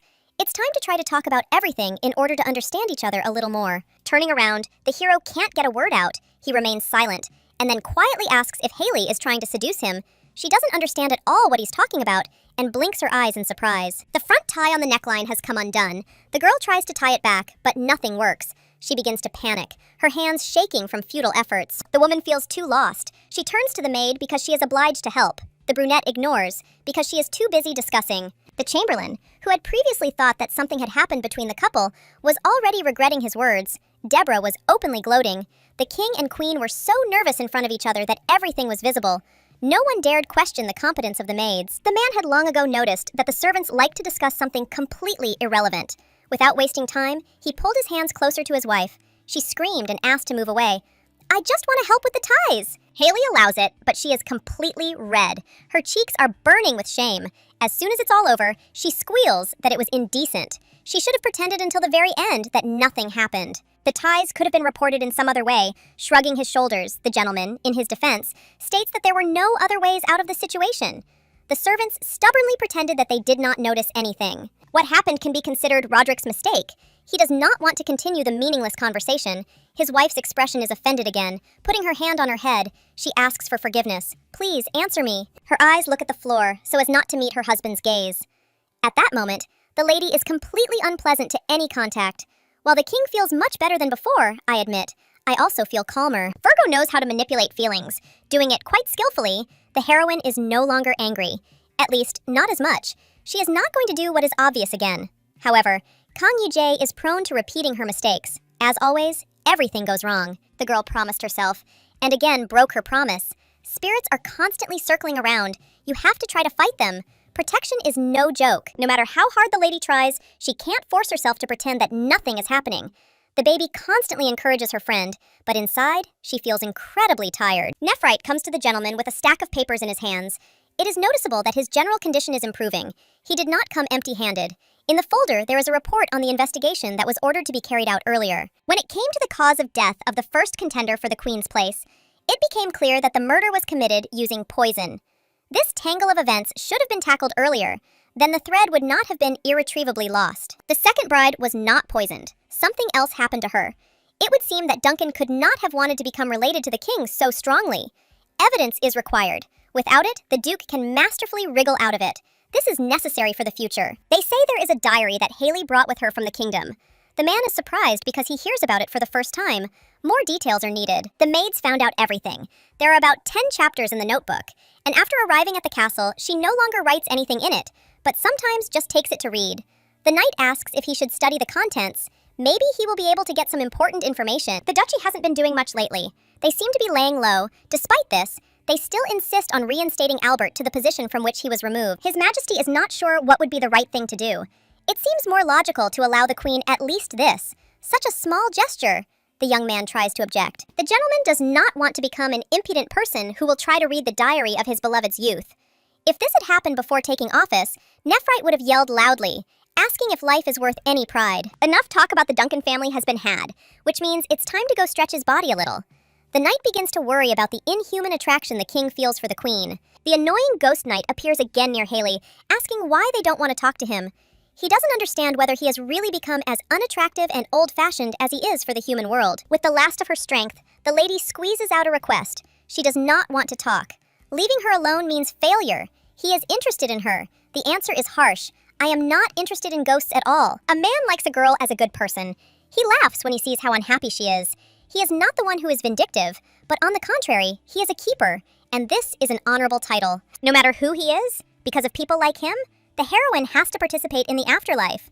For someone who says that she is a completely ordinary person, the lady is creating too many problems for herself. The young man hits her where it hurts the most, and she doesn't like it at all. The knight continues to actively hang around nearby, thinking that his face is quite attractive. The girl says in a dissatisfied voice that she doesn't like younger men. Jade fights with his majesty, who is out of reach. The brunette calmly asks how the commander of the main knight squad can be weaker than the ruler, even though he trains hard. During the training, the man is completely exhausted, but will try to get better. The next round begins, from which Roderick comes out. He feels something, a strange energy that cannot be explained. Rushing forward, the hero follows the stream, trying to reach the source. The image of Haley before his eyes. For some reason, he remembers the words about the lady drowning in the river and falling into a coma. This was before the wedding. There is nothing near the lake. Going down lower, Blake looks around. In the distance, he sees shiny pink hair. He knows who is there. A small portrait of the king is drawn in the sand with a stick, and a thought comes to mind. I wonder why the spirit does not want to help the ruler. Whether that person has committed a serious sin to deserve such suffering. The woman really wants to reveal the truth. She has never known anything before. Leaning a little closer, the knight clarifies one last time whether he should reveal all his cards. tell all the details of the story. Inside, the heroine had already imagined how she would learn more, learn what she needed. But then she was interrupted. She couldn't tell the truth because it was a mystery of nature. You must find out for yourself. The girl suffers only losses from talking to ghosts. Her grandmother also did not allow her granddaughter to cross a certain line. Her new life slowly begins to fall apart, and the ghost addresses Khan by her old name. There is nothing to be afraid of. She already died once. I want to be angry, but there is no point in being angry at the spirit. Roderick is visible in the distance. Vengeful souls are around him again. His face is restless. This is visible even from afar. Blue-eyed smiles. This time he will cleanse the spirits to leave the two more peaceful time. He steps forward and focuses his energy, which shines brightly. The man completely cleanses the king and jumps on his horse to fly into the air. It's strange that he is such a cheapskate and didn't help Roderick a little earlier. His Majesty is greeted with joy on his face. The young man does not leave his worries. He is interested in what the girl is doing in this place. Why she left the castle without warning anyone. He is so worried because there is water nearby. Smiling, the beauty asks if they put her in prison, since they do not allow her to go anywhere. Since she is a queen, then she can do anything, including spending time in Blake's bedroom. Haley is being playful again, not giving anyone a clue as to how to take her words. Another round of laughter erupts. She explains that she just went out for some air and didn't mean to jump into the lake. That would be stupid of her. The gaze drops to the sand. All this time, the queen was entertaining herself by drawing hapless pictures. There she also drew Roderick. It is hard to believe that she is interested in such things. A statement of fact. All of the wife's hobbies are extremely strange. It was time for Haley to ask about what the king had been doing. He nods when asked if he had been training with Jade. He would have to be thanked for fulfilling the request. It is surprising how the young man knew where the lady was, since he was in the training center. This cannot but raise unnecessary questions. He was attracted by the spirit or good energy. This is a wonderful trend. Once His Majesty has finished his work, he should go for a walk in the forest. The air there is magical. He must not miss the time for a walk, otherwise his condition will worsen again. It feels like the maiden is training an animal. Her behavior is incredibly sweet. The lady's character is different from how she was described in other people's stories. She was always completely innocent and quiet. Perhaps the beauty should act more like Duncan and not Kang Yi-jae, but in reality, the maiden had never communicated or joked like that with another person. She was too busy ignoring the ghosts that tried to talk to her. This is the biggest problem. It is fun to be around this person. He is made to feel things that he has never experienced before. The heroine again thought about why she had become silent. The king addressed her. He did not understand what had happened again, why she was silent. She could speak as and when she wanted. The girl has a request. When she has some free time, it would be nice to see a priest. And besides, she shouldn't neglect regular checkups with doctors. What's happening sounds like her wife's nagging. It's a lot of fun being in the doctor's company, but if you get too involved, it can become dangerous. The patient needs to develop his own habits, so it's better to go into the forest without Haley.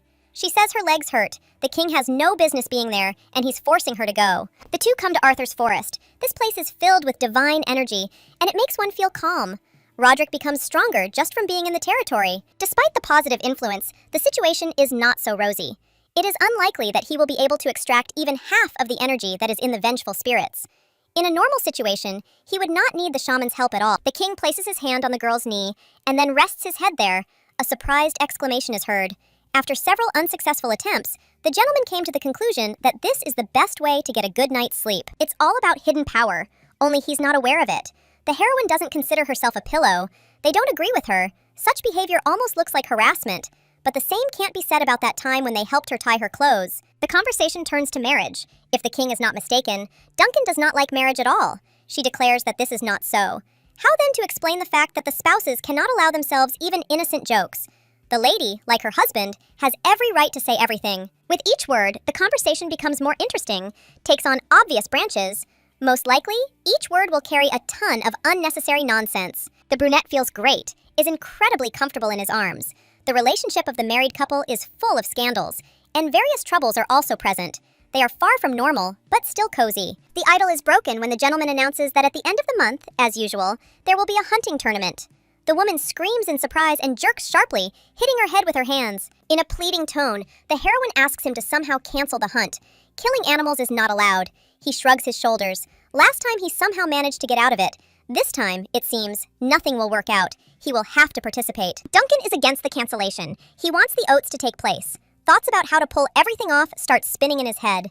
The lady asks in a quiet voice why everything was cancelled last year. The tour is essentially a gathering of high-ranking aristocrats. The young man does not go there alone, but under surveillance. Logically, he does not want to show other people his crazy side. It will not end well. The wife's look is incredibly sad. It seems that she understood the concerns after hearing just a few words. All the while hiding details about herself, she openly demonstrates her care. The idea of confessing to others that he was mad had never occurred to him, because the words coming from the king's mouth had such power that they could shake the entire kingdom. He could not speak the truth out loud without being branded a mad ruler. There are strange sensations inside, but they are pleasant. For some reason, it seems that if I tell the whole truth to my wife, it will become much easier. The problem with this impulse is that the girl was brought to the castle in order to probably monitor the actions. Haley is the enemy's daughter, and she can report absolutely all the information. But I would like to think that it will become easier if you show your weaknesses. The risks are great. The young man understands them perfectly. Despite everything, for the first time, he wants to share his experiences with another person. The hero begins to talk about the fact that the girl already guesses everything. Her eyes widen. He will not forget the fact that he is abnormal. His insides have long been consumed by dark energy. The young man is crumbling every day. He doesn't know what else he can do. Haley interrupts His Majesty. She is calm. No need. This is not true. Her hand falls over her eyes, covering them with her fingers. The heroine continues. She is sure that she cannot say anything about what is happening. Roderick is not at all crazy or a broken man. The words once again confirm that the lady is truly a good person. You can say exactly that about her without saying anything. Blake feels incredible relief, as if a heavy stone has fallen from his soul. The conversation turns to hunting again. If Roderick does go hunting, since he has no choice, his wife will tie a scarf around his neck. He nods and sincerely thanks her. He won't refuse that. A few days later, His Majesty is in the hall with the aristocrats. He is asked if there will be a hunting tournament. Duncan is the first to speak up. He is interested in whether the master is feeling well, but this is not a concern. The faithful servant simply expresses his thoughts. The blue-eyed one cannot understand how such a vile person could have such a beautiful daughter like Haley. Such a sensitive person is still hard to find. They are similar only in appearance. It is infuriating. Jade is asked to hand over the documents. The young man feels irritation that is gradually growing. He urgently needs to release his anger, because the situation will only get worse. An anonymous complaint appears on the table, which talks about the difference between the actual income from the estates and the taxes that were presented to the king. Perhaps it would be better to conduct an investigation. It is incredibly curious what the problem is. Previously, the man loudly declared that the queen's honor was the most important thing to him, and even hinted at reinstating his son in office. The latest warning was to stop denigrating Haley with antics that are not at all on par with her. The gentleman is a patient man. He turns a blind eye to many things. In return, he asks you to stop using your patience. I am giving you one last chance. Correct yourself and try again. The hunting competition will go ahead as scheduled. The marriage has been a success. My body feels wonderful. Duncan has noticed changes. Roderick is less emotional and less vulnerable, and a favorable position has gone down the drain. It's night outside. Haley is busy carving wood. The man has had a good night's sleep. First, he yelled at Duncan Sr., and then calmly basked in his daughter's bed. She couldn't refuse him. The man looks closely at what his wife is carving. Besides the small, round figures themselves, she is scratching something on them. No one knows that she is trying to fix her rosary. She needs to replace the stones before the bracelet completely falls apart. The beauty turns on the acceleration mode, is so busy that she pays absolutely no attention to anything. The questionnaire stated that her main interest is fashion. The bracelet does not really look like an accessory. The report was compiled by Nephrite. He was mistaken. After listening, Duncan calmly explains that she is not doing all this for the sake of beauty. She is concentrating for discipline. It strengthens the spirit. She finishes by patting the bed. They call her to lie down. The chamberlain and the knight are not going to leave. Deborah herself understands that this is wrong, so she drags them away. After that time in Arthur's forest, the young man comes to sleep in his wife's room every free minute. It is calmer and safer there. It's quite late. It seems he's going to spend the night. Strange thoughts creep into his head about what he might want. Approaching, the gentleman moves the lady to the bed. If it's uncomfortable, I'll sleep on the sofa. You can sleep peacefully. Feeling ashamed. It's awkward to drive away a man who has finally found a suitable place for a peaceful sleep. The woman turns to the man and asks him to lie down next to her. It will be better that way. The young man jokingly asks how he could even be allowed to think about sleeping on the sofa. Sometimes he says things that are too absurd. The blue-eyed man can't help but laugh, because he is being told that the bed and the room do not belong to him. The brunette changes his mood. He turns over, ending up on top. He asks if the beauty knows what adults do when they stay in the same bed. Perhaps it's time for us to do it too. Haley fell silent. She couldn't come to her senses. They were talking to her calmly. What had been said earlier was nothing more than a joke. She could always refuse if something was wrong. Virgo doesn't reveal the truth. She also wants to try, but it's impossible to force herself to say it out loud. They won't pressure her. It's clear that she needs a little time. Mental preparation is an important part. It is known that the lady was so in love with one man that she even decided to throw herself into the river before the wedding of convenience. Her lover, Sir Lawrence, would be at the hunting tournament. Irvine's name is quite well known. People have heard of him before. He is a famous royal swordsman. Before the engagement, the king did not pay much attention to him. It is worth rereading the report on the biography of his wife. The man intends to get to know the girl better, because she herself will not tell the details. His eyes run over the written lines. 5 minutes later, a scream is heard. They call Jade. Haley's dossier was compiled by a knight. There is not a single truthful word in it. There is no mention of her passion for wood carving and her strange tastes. Not a single word at all. The diet is also wrong. They say that the lady prefers sweets, but with Roderick, she eats only grass. Her diet is like that of a bird. And if the dish turns out to be salted, the woman immediately refuses to eat and leaves. Blue-Eyed had the chance to compare what was in the report and how it actually is.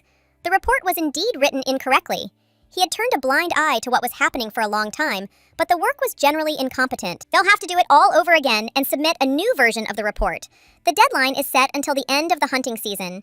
For some reason, Roderick is incredibly angry about what's happening. He sincerely wants to believe Haley. Reality constantly makes him doubt. Nephrite is asked to keep an eye on the mistress. She, as usual, sent the servants away and wanders around the lake. If something happens to her, they will definitely be in trouble. She cannot be allowed to jump into the water. The days go by quickly. The woman has found something to do. A spirit appears out of nowhere. He greets her, making her jump in surprise. The first impression passes. The anger stage begins. Why didn't you show up earlier? I've been looking for you all week. It's hard to find and easy to lose. Even though the young man knows everything, he asks unnecessary questions. Not understanding why they were looking for him, his help is needed. The queen wants to accompany her husband during the hunt. He needs someone to look after him. Smiling, the hero tries to find out what he will get in return. They will give him anything, but without risking his life and all kinds of injuries. In response, he jokes, "Aren't you ready to give your life for your loved one?" What was said definitely does not coincide with reality. The spirit does not understand what the feelings that the girl has for the king are. It is probably love. She just cannot admit it to herself. The calm answer is striking. The girl is merciful and feels a drop of compassion for her husband. The knight thinks, in fact, for now, he does not need anything. But everything can change. It takes a few seconds before he changes his mind. They can try dating. And if they go further, they will do what Haley imagined. Blushing, she screams that it didn't happen, and the perfume is not to her taste. Blue-Eyed can't stop mocking. Duncan mentioned her love for older guys, and he just turned 500. The lady clarifies whether this is really the only condition. It's too early to rejoice, because this is not consent. Kang Yu-jae feels lost. It's not that hard to explain. Relationships are much more amazing than she imagines, especially if you enter into them with a loved one. It's a human prerogative to fill relationships with meaning and find happiness in them. It's definitely not a bridge to the afterlife. You shouldn't get too hung up on such things. The beauty is still very young, and she's filling her head with nonsense. It's worth enjoying earthly life while you can. She already said that nothing will work out. There is no benefit from the moralizing of a dead man, even if he lived a long, adventurous life. Shrugging, the man says he has no intention of helping the mortal. Pointing his finger at her head, he asks why Haley doesn't even think with her head. The deal could very well ruin her life. It's lucky that the spirit is kind. If there were others in the castle who were similar to him, they would definitely have picked up the idea. He's right, but he doesn't understand that the situation is critical. The shaman's strength is no longer sufficient. Previously, the queen tried to embroider a protective scarf, but it didn't turn out very well. It had zero effect, and it seemed strange to give it away. She had too little strength, and several more similar items would be needed for the desired effect. The woman has put a lot of effort into her work, has given herself completely to it. She spent several nights praying, and still is not sure that she will be able to protect Roderick with only her own strength. He's nothing but trouble. There was no need to even ask, to give extra hope, since the man was aware of everything from the very beginning. Raising his voice, the acquaintance asks if he misheard, or if he really does cause nothing but trouble. It's wrong to cling to words, the girl joked, because it's not easy for her at all. If he was offended, the lady can only ask for forgiveness. Kang Yi-ji is a wandering man. Remember, and don't forget what I told you. You need to enjoy life. The ghost disappears without even saying goodbye. He didn't want to help with anything except one piece of advice. There is very little time left before the tournament. Despite the fact that the scarves are of little help, he will have to speed up. Getting up from the ground, Haley feels strange. Her head starts to spin. Over the past few days, she has lost a lot of strength. Deborah was asked not to follow in her footsteps. Her help might be needed. The body falls unconscious. The king arrives to his wife as early as possible, he shouts, asking if she wants to give him a heart attack. Hiding under the blanket, she says that it happened by accident. Jade found the lady unconscious and carried her on his back. Haley apologizes for her father. She knows that he has gone crazy again. It was not painful. The doctor visited a little earlier and explained that it was just dizziness. She can soon get out of bed and continue her activities. The brunette won't let her get up. He reminds her that sometimes it can be useful to try and count how many times something like this has happened since the wedding. This is definitely not the first time. Anything can make a lady faint. The virgin will not die if she stops hiding her condition. Words of forgiveness are heard for all the troubles caused. Stroking her head, Roderick asks not to talk nonsense. I understand that you were against our marriage. Khan wasn't against it. Almost, she doesn't hate her husband. She treats him normally. Blake asks about his name, because he doesn't even believe that the beauty remembers it. Before saying the full name, Duncan blushes. For some reason, she feels completely awkward about what is happening. She wants to cover herself with a blanket in order to completely hide from the piercing gaze. The girl did this for the first time, and it caused warmth to spread throughout her body. The young man could be called simply Roderick. He didn't mind. The lady thanked him, but still wanted to call him by his status. The heroine covers herself with a blanket. She cannot answer the question of why she is hiding. She squeezes out something about the need to keep her distance. It's hard to hold back. The closer they get, the more you want to help. Haley finally gets the man going. She has a real gift for touching a person with just one phrase. The blue-eyed man begins to acknowledge what is happening. It seems that he really likes her. He is irritated when his wife makes every effort to distance herself as much as possible. Sometimes the girl smiles, and this lifts her spirits. She looks like a fox. It seems like she has already met one like this in the forest. The beauty immediately turns around. All these words are definitely flattering her. Being a shaman, she knows that foxes have an incredibly powerful gift of seducing men. Even in their world, such skills are considered top-notch. The king clarifies that this was not a compliment. He meant something else. Quietly looking at the ceiling, the girl begins to speak. She asks if the young man will go hunting. She clarifies whether it is possible to cancel everything or whether nothing can be done. Her gaze becomes increasingly sadder. The blue-eyed man looks at her with displeasure. The lady is back at it. You have to love animals too much to feel so sorry for them. Nothing can be done, so it's better to be careful with water and knives, because he won't be able to keep an eye on them. The spirit didn't help, and the handkerchiefs are useless. No amount of them helps at all. It's scary to think that everything from last time will repeat itself. Haley clarifies whether it will be possible to cancel the tournament if the man breaks his arm, or both. The beauty suggests breaking her leg too. The young man can't stand it and starts laughing. He can't believe that they're going to break something for him personally. Jade isn't going to do that either, which means there's no way to avoid the hunt. There are no other options left except to give a scarf. The girl is asked if she is serious because it all becomes funny. She nods. There is every chance of an attack happening. It is better to be on the safe side. Blue Eyes is once again convinced that Haley is still in love with Lawrence. The king is unable to understand his feelings. He would like to understand why this bothers him so much, because this is completely wrong. They distract me from my thoughts. There is no point in wanting the scarf so much. It is absolutely useless. It is not clear why I am saying such a thing. The hero asks me to say it directly if the lady does not want to give a gift. It turns out to be unfair, because the girl herself proposed, and then refused. Before the last hunt, she was also offered something, and then they changed their minds. The brunette lies down next to her. Okay, that's enough, by the way. With your words, you deeply hurt me. The queen asks her not to suspect. So be it. She will give a handkerchief. It becomes clear that she is lying again and not telling everything. The report that was transmitted by Jade was truly a complete horror, not corresponding with reality. It's normal to hide something, but you should try to do it at least not so openly. Sometimes she is too transparent. The beauty screams so that no one suspects her. It seems that her thoughts have been read. The finger points to the table in the room. There are many handkerchiefs there. It seemed that Haley is a very reserved person. Apparently, this only applies to her husband. The style of accessories is also unique. She undermined her health due to the fact that she was actively making things. Initially, it would have been more logical to give an existing scarf, and not one that would be made from scratch. You only have to look closely to see the countless calluses on her fingers. Even if it is not rational, the young man experiences a certain joy that cannot be explained in words. The wife tries to keep her promise, not to change her words, even despite the fatigue she feels. The sheer number of items is inexplicable, but it doesn't matter. The heroine is calmed down. He sees everything that is there, which means he can finally breathe a sigh of relief. His complexion is not good. The scarves can be given to anyone. I will not complain. It's nice that Roderick is seriously considering the idea of his wife giving away her creations to someone else. Everything made will be given to the king, and he is not allowed to know about it, at least until the tournament begins. Haley is lost in her thoughts again. The young man asks if it will be okay if she puts her hand under her head. This is a little confusing, however, it is not forbidden. They are husband and wife. For family rights, it is normal. Haley doesn't know what's right, how she should behave. She's never been in a relationship before. The brunette says that she can't feel her hand. The blood flow has stopped. It's better to move closer. Both are blushing. What's happening is felt on a different level. The man can't admit to himself that he's glad the fact that the girl has never done this with anyone. They ask him, "Are you really going to sleep here?" He's skeptical, asking if they'll send him to the couch. They've decided to stay together, and it's impossible to change their minds.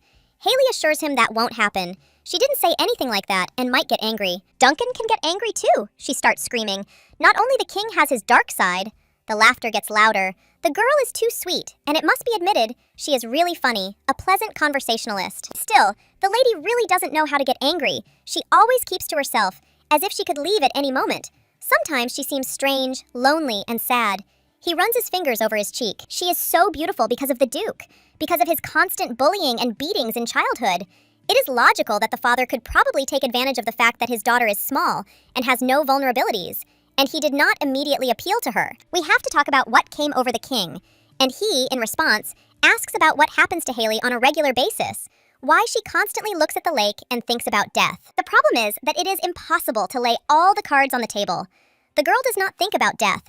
I wonder if a problem really did arise. Would her husband want to try to solve it? To definitely fix everything? He will do everything in his power to make sure everything is good in the life of the young lady. She is his wife, after all. It is known that marriage was a forced decision, but it is strange to be so tender. Haley has never experienced such a thing before. All the looks, all the little gestures, all the kind words, all of this makes the heart flutter. At first, it seemed that the feelings would pass, but they became stronger and stronger, and it became clear that a fragile relationship was what I wanted to achieve. The woman does not want to stop, even if she has to pay a great price someday. Thanks to the king, the girl received a feeling of warmth that she had never received before. She does not want to answer, so it is better to go to rest. The young man will represent a pillow. He could also be a blanket, but it would be better not to, otherwise the body would be crushed by its weight. They wish the gentleman good night. May you have only good dreams. Time flies by very quickly. The day of the hunting tournament arrives, an event completely different. This year, it was organized on a grand scale, around a tent, a cart with huge luggage. There are a lot of people. They all want to see the events. His Majesty looks busy while he communicates with the servants, giving them the correct instructions, which they follow. Deborah helps the lady get ready. The charming yellow dress makes her smile. As soon as Roderick sees her in this outfit, he will have the strength to win the upcoming event. The feelings the lady has about the future clearly show that she does not want to win. There is no point in it. It would be better if the man took the last place. Otherwise, the lady will have to deal with the consequences. The servants will escort His Majesty and his retinue, and then return to the castle. Everything will begin soon. So the moment has come to hand over 3 small magic scarves into the hands of the husband, which will try to protect him. I wanted to take more, but the maid dissuaded me. The gentleman is informed that Haley has come out. She is so small that he cannot see her figure. Only the familiar top of her head is visible in the distance. Lawrence Irvine is standing next to the horse. It seems he noticed his beloved. She hurries forward, asking Deborah where her husband is. They help her find him, not go too far, and ask her not to jump. The girl makes her way through the crowd and smiles. Greeting, they easily make fun of her. It is hard to live with such a short stature. It is difficult to hear what they are saying. The distance between them is too great. The air has changed since the heroine came closer. It seems like they want to compliment her, but due to shyness, nothing happens. There is a new handkerchief in her hands. An amulet against evil spirits should help. The inscriptions on them are a spell that is made for good luck and a spell against bad karma. Many scarves were embroidered, but only a few were brought. The whole cloud was for him. He is very important after all. It would be interesting to know why there are 3 pieces at once. It's better to imagine that all this is for 3 years in advance. It's more convenient that way. They're trying to compensate for the quality, which isn't very good, with quantity. The gentleman carefully holds everything that was given to him. In response, one wants to ask what to bring from the hunt. The lady is not interested in any things. The words are incomprehensible, because there are no men in the world who do not bring anything to their wives. It turns out that Roderick is stupid. Since he doesn't bring anything, he feigns displeasure, noting that he won't let something like this go in one ear and out the other. The woman acts as if she doesn't want the gentleman to win. This time, it won't be just a hunting trip, but a real competition. Everyone present has their own fight. Each of them, most of all, wants to win. Be it he is a different person, they would wish him luck. But as it is, it seems like something unreal. Killing animals can have a negative impact on his condition and provoke vengeful spirits, which is not desirable. Virgo may advise being a little more gentle so as not to hurt his pride. In the end, she won't do this. The young man sits on the throne, undoubtedly. The master has his own motives that are incomprehensible, but it will not be possible to interfere with this. The girl doesn't try to change anything. She gives in. She won't try to dissuade him from participating, or not to kill anymore, in this case. She wants her husband to return safe and sound. It's not clear what's going on in her head. A familiar voice is heard. Lawrence comes forward and addresses the queen. He was Haley's lover. The body cannot control itself. Tears flow from the eyes. The girl experiences pain and bitterness. Something is happening. The maiden's memories have come flooding back in a huge wave that can no longer be stopped. People are watching. She needs to take back control so as not to embarrass herself. The king will be put in an awkward position by his wife bursting into tears. It happened at the sight of a former lover. The situation could not be worse. The young man jumps down and hugs Duncan, asks if she is okay. The lady cries and apologizes for this, as if she had committed a mortal sin. The hero reassures that the lady is so small that about 30 people noticed her tears. In any case, the lady covered her face immediately. She is much smarter than it might seem at first glance. 30 people is also not a trifle. Sometimes everything that is said is nothing more than nonsense. It seems that the girl feels better. She is allowed to wipe her face on her clothes and even her nose, although she declares that she will not do this under any circumstances. People assume that the two are so deeply in love that they can't bear to be apart even for a few days, and Roderick is so supportive that you can tell how happy Haley is to be married. The young man has already said that everything is perfectly fine. He doesn't need to be told twice. He needs to somehow divert attention from what happened. He reaches out to the girl. The blame lies with Haley's father, but she is also involved in this. The excuse about control is quite convincing. Bending down to his face, the gentleman gently kisses the beauty. He thinks that she will move away, but she, on the contrary, reaches closer to be even closer. A stupid smile involuntarily appears on her face. Blue Eyes decides to finally sort everything out. In fact, he did it not to distract attention, but because he wanted it. The time comes to start the tournament. Duncan wants him to be more careful and come back soon. His Majesty said that nothing terrible had happened. But in fact, he had protected the girl. Doing it so simply, without asking anything, the girl felt guilty before him and wanted to thank him somehow. For the first time, it becomes clear what is going on inside. The feelings belong to Kang Yi-jae and not to the former owner of the body. So this time, it is much easier to carry out what was planned. The young man smiles. The lady is back with her oddities, but it doesn't bother him at all. That's how it should be. The queen wants to give away some valuable thing, but then she won't be able to do anything herself because she will have nothing left. The heroine feels awkward. She squeezes out something about how she would like to get the bracelet back when she returns from hunting. It seems that the rosary is not enough for a simple expression of gratitude.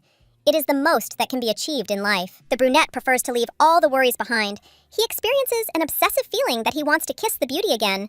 The time comes. The queen says a prayer to herself. May he return home, safe and sound. Night falls. The squad makes a halt. His Majesty is completely dissatisfied, suggesting that it would be better to shoot Jade.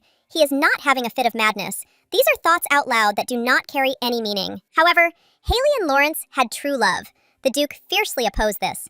Duncan wanted to make his daughter a queen from the birth of his daughter, so he forbade any relationships with other men. The gentleman is not sure that in such a situation he should be grateful to the Duke. The report stated that it was not the girl who initiated it. It happened when there was talk of a marriage of convenience. They could not meet secretly. The only thing that interests the gentleman is why the woman did not leave her lover first, because it is completely wrong. No matter how you look at it, Haley is better than a knight. Sir Lawrence is truly an incredible man. He is the best swordsman in Cayenne. He has a great future, and in terms of swordsmanship, he is better than Nephrite and Roderick. I remember the confused face of the maiden when she cried. The more you learn, the stranger Haley seems. She opened up a little, and then closed herself off again, hiding away from everyone else. The knight asks if the lord really likes the queen so much. It's likely that the lady doesn't care about all these thoughts at all. There's only one piece of advice. Try to get to know her better. Just push her a little, and everything will fall apart. Duncan knows that no one trusts her. Jade can't give good advice. After all, it is about being a little softer, but this will directly hurt pride. Roderick has his own motives. They are not clear to anyone else. Nephrite is asked to hunt. Doing this in place of the king, he has already caught one deer. That is enough. He has caught more than Albert, so if the Duke asks for a promotion again, he will be able to refer to this. The best hunter in Cayenne is obliged to catch as much game as he can, but there must be more than Lawrence has. The young man is not sure that he will succeed. He will have to try. The king is interested in what his wife is doing. The next day dawns. The spirit is near Ija. The lady is busy. Everything is for Roderick. If a person of noble birth descends to earth, then, wherever he is, nothing sinister will dare to harm him. There are pleasant feelings inside that make you understand. Prayers are much easier than before. Harsh conditions definitely contribute to growth, as my grandmother used to say. Life teaches better than any teacher. Meditation is over. Now I have to turn to my to-do list. Of all the things I've written, reading the first Haley's diary is the most tedious and terrible. The hunting competition is not over. It's the 5th day. Jade does what he was ordered. Everyone around admires him. He is a real monster. Roderick examines the queen's gifts. Each of them has some kind of engraving. Some of the patterns are the same, but most of the designs are different. And each bead on the bracelet has different characters written on it, which really took a long time. They approach the gentleman. A squirrel has been caught in a homemade trap. He snorts, asking if things are so bad that they have to catch rodents. They say that fur coats made from animal skins are in fashion. It seems like a good idea to take them away as a hunting trophy. His Majesty gets up and approaches the trap. The baby squeals even louder. He needs to decide whether it's worth letting him go or whether there's no point. The squirrel's look is heartbreaking. It's not so easy to understand whether he's asking for help or trying to run away. The image of Haley comes to mind, who is just as lonely as this little animal. The decision is made within a few seconds. The man wants to take this little one to the queen as a present. Jade is ordered to make a cage. A fur coat will not be ordered. Duncan does not care about fashion trends. It is better to bring the rodent alive. Only a few days remain, and they will be able to meet again. The king thinks about this with warmth. One of the diary pages is dated March 11th. Haley writes how Lawrence tries to console her in every possible way. He tells her not to be upset, because he will become a royal knight, and they will be able to see each other sometimes. She knew that nothing would work out. It seems that the girl has turned into an evil spirit. Her resentment was too deep to find peace. If the soul is still inside, you want to help her at least a little, so that the situation improves. You need to go to the river in which the girl disappeared. The heroine feels doomed. The tournament is almost over, and she hasn't really read anything yet. Because of the emotions of the body's previous owner, Kang Yi-jae constantly feels sick when reading pages, which makes it harder, and the process slows down. In another entry, dated September 10th, Haley writes that her father is going to do something terrible. She promises herself that she will try to talk him out of it, but she is not sure if she will succeed. And besides, she does not want to get slapped again. It will hurt. My head is in disarray. I can't figure out what Duncan was planning to do. From the diary entries, I can see that the heroine often tried to understand the man, to establish a relationship with him. She was a kind child, but she had bad luck with her parents. Those who decide to abandon their children and those who abuse children are equally terrible. It turns out that the girls had an unenviable marriage, and the little girl was subjected to physical abuse from early childhood. In the last part of the diary, about a month before death, nothing is written. It is difficult to say what happened, since there are no memories of that time left in my head. There is a feeling of memories of Haley's childhood. The later years of childhood are completely blurred. People usually have the opposite. They only don't remember what happened in the early years of life. I would like to understand how this is connected. The commander is praised for his achievements. The king is only concerned that they will definitely get ahead of Lawrence and Duncan. Nothing bothers him. He feels great. He just didn't manage to get enough sleep. But he should have gotten used to this by now. There were no attacks during the tournament. The gentleman always splashed out his emotions on the hunt. But this time, he decided to kill only one deer. A snake crawls out onto the road. It is huge in size, and also poisonous, which means that one drop of poison is capable of killing an entire horse. It is killed. There is very little time left before leaving the forest. The closing ceremony will be in the evening. The horses are left near the entrance to the tents. His Majesty notices a figure in the distance. It is familiar to him. It becomes clear that it is Haley. Blue-eyed rushes to meet her and picks her up in his arms. As he greets her, the lady is doing well. She is glad that her husband returned safely. The embroidered scarves came in handy, and the prayers were not in vain. The attack did not happen. Perhaps this is just Roderick's destiny, but it's still good that the girl did everything possible, tried her best to soften the blow. The brunette holds out a squirrel. It is wrapped in cloth. It was impossible to hide the surprise in her voice. They had brought her an animal that was used to living in the wild, and a sudden change in environment could even kill it. The squirrel had gotten caught in a trap and couldn't leave it there, so they had to rescue it. The man explains that he wanted to show her the animal. She was destined to die, but was lucky enough to meet a benefactor, which means he will have to take her away. Refusing the gift is wrong. The baby bit when they tried to touch him. Everything changed next to Haley. Climbing onto the shoulder, she makes a joyful sound. It seems that the sacred energy is calming. The young man returns the rosary too. Joy is reflected on her face. The beauty sincerely thanks her. It seems that the lady is happier with the bracelet than with the arrival of her loved one. The squirrel squeaks and hides in the hair of its new owner. You can feel the dark energy coming from somewhere below. You have to ask the question if the man killed the snake. The answer is yes, and this is sad. Haley asked not to kill living creatures. Things are bad. All shamans know that snakes are creatures full of hatred. Even if you cut off their heads, they continue to move for some time. Being in a long death throes, they remember the one who killed them. The heroine can't stand reptiles, but she'll have to figure it out. It's better for one of her subjects to finish off the snake. The young man tries to explain. The situation was critical. The reptile wanted to bite the horse. What else was I supposed to do? The girl thinks that it would have been possible to reach the castle on foot, which is why a genuine surprise appears on her face. There are indefinable circumstances. That's life. Khan can't come to terms with it. Everything is ultimately resolved by force. Haley screams and jumps up. She sees energy. The hunting tournament is coming to an end. As expected, Jade beat all the participants in the competition. He was given a wreath as a reward for first place. He would like to get a vacation, but the king refused him. The squirrel settled in a tree near the lake. She really liked it there. Roderick was in safe territory. Yija finally breathed a sigh of relief. The remaining scarves were given to the spirit. It seemed that peaceful days had arrived. Despite everything, the girl was still tormented by anxiety. It did not leave her consciousness. She could not go beyond the protective circle of her room, because she was afraid of running into a reptile. Roderick's condition was not being checked. This could cause problems. His Majesty suddenly opens his eyes. He was sitting in the office and was busy with documents, and is already lying on the bed. Just as he wants to ask what is there, Haley comes closer. The morning after the hunting competition ended, the young man could not figure out whether his wife was disgusted by his face or the snakes. He felt sad about it, as if a knife had been drawn through his heart. Jade is tired of watching the gentleman suffer. He advises her to gather courage and come up to ask the question directly. But no one listens to him, and in her head, she only thinks about how Duncan feels hatred. The process of catching reptiles is an unpleasant thing, it must be admitted. It is better to remain silent. The Knights of Cayenne, who are considered the most skilled in the whole world, cannot catch a reptile. The captain's responsibility falls on the shoulders of the captain to train them again. I can't get the girl's face out of my head the moment she saw Lawrence. It's not clear how this happened. They can't sleep in the same bed, despite the fact that they are married, as Haley said. The responsibility for the marriage lies with Roderick and Duncan Sr. The days go by, something changes. The constant inability to concentrate on work begins to noticeably disturb. Nephrite sees that the king has not slept for days. Soon he will reach his limit. It is time for heavy artillery. The voices in his head grow louder. They beg and push him to kill.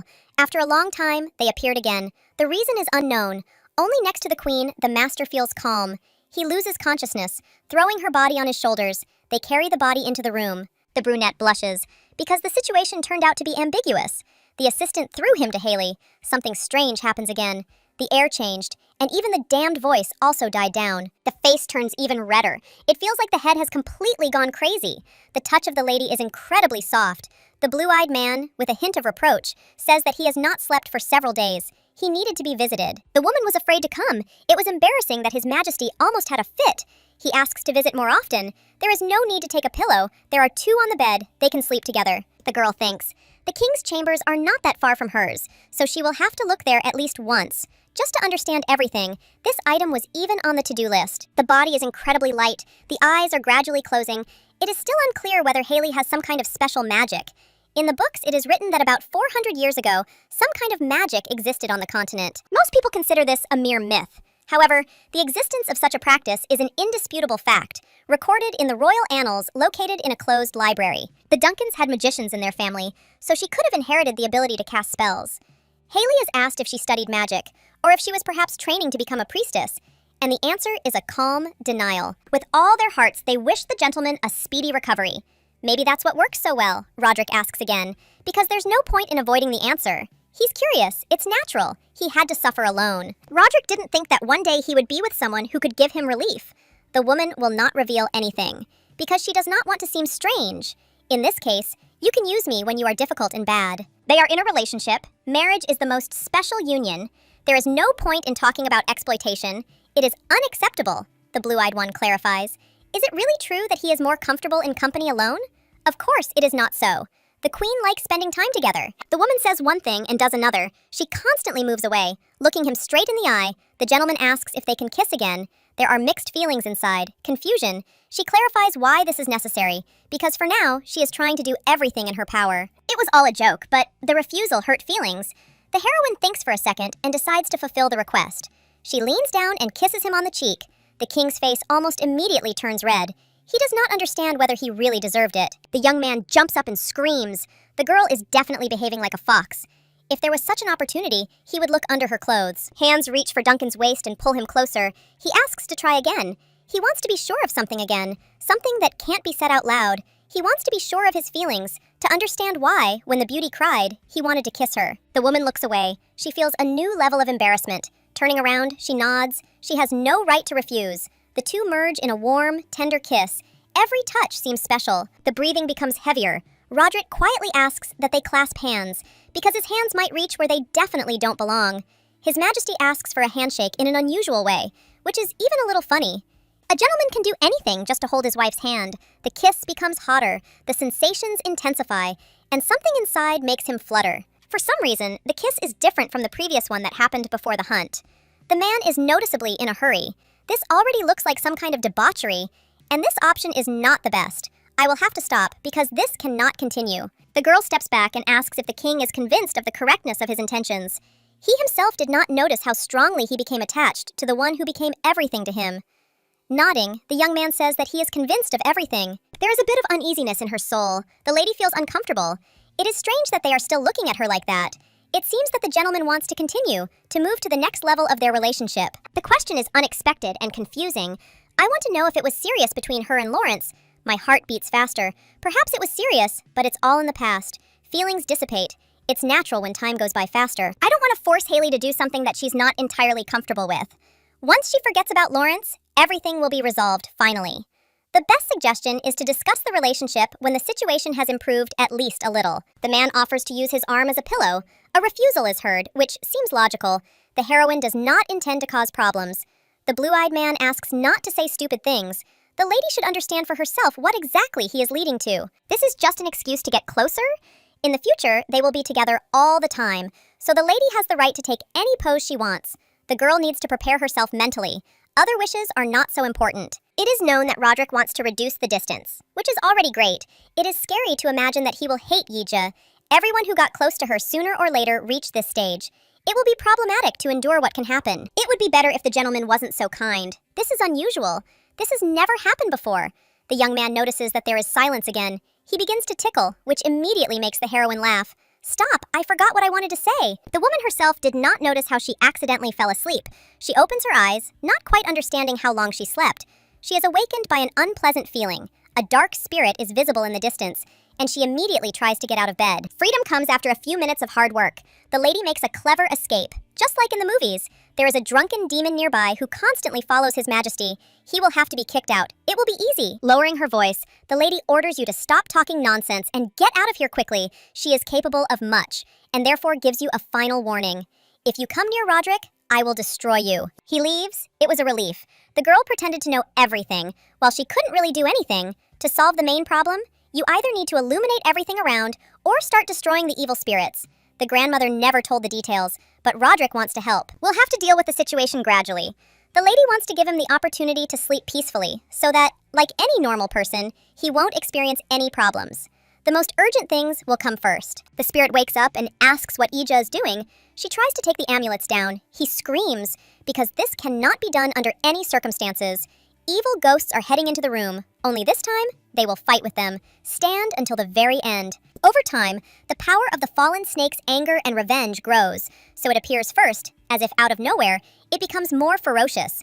The woman got carried away, because having seen the spirit, she understands that she cannot cope. She sets her sights on His Majesty. The situation can't be allowed to escalate. The girl rushes forward, screaming that she won't let him pass. It gets even worse. The reptile's body wraps around, touching her hands. The disgusting sensations do not give her peace. And Jay needs help from her friend. Without him, she definitely can't cope. He goes down the slippery scales. Almost immediately, the heroine asks what he is going to do next. The strength begins to weaken. It becomes clear that the baby is trying to do everything possible to help. The lady is not at all afraid of the snake. She simply has psychological trauma that prevents her from moving forward. She steps over herself. The technique is activated. Fire exorcism. EJ brings himself to the limit.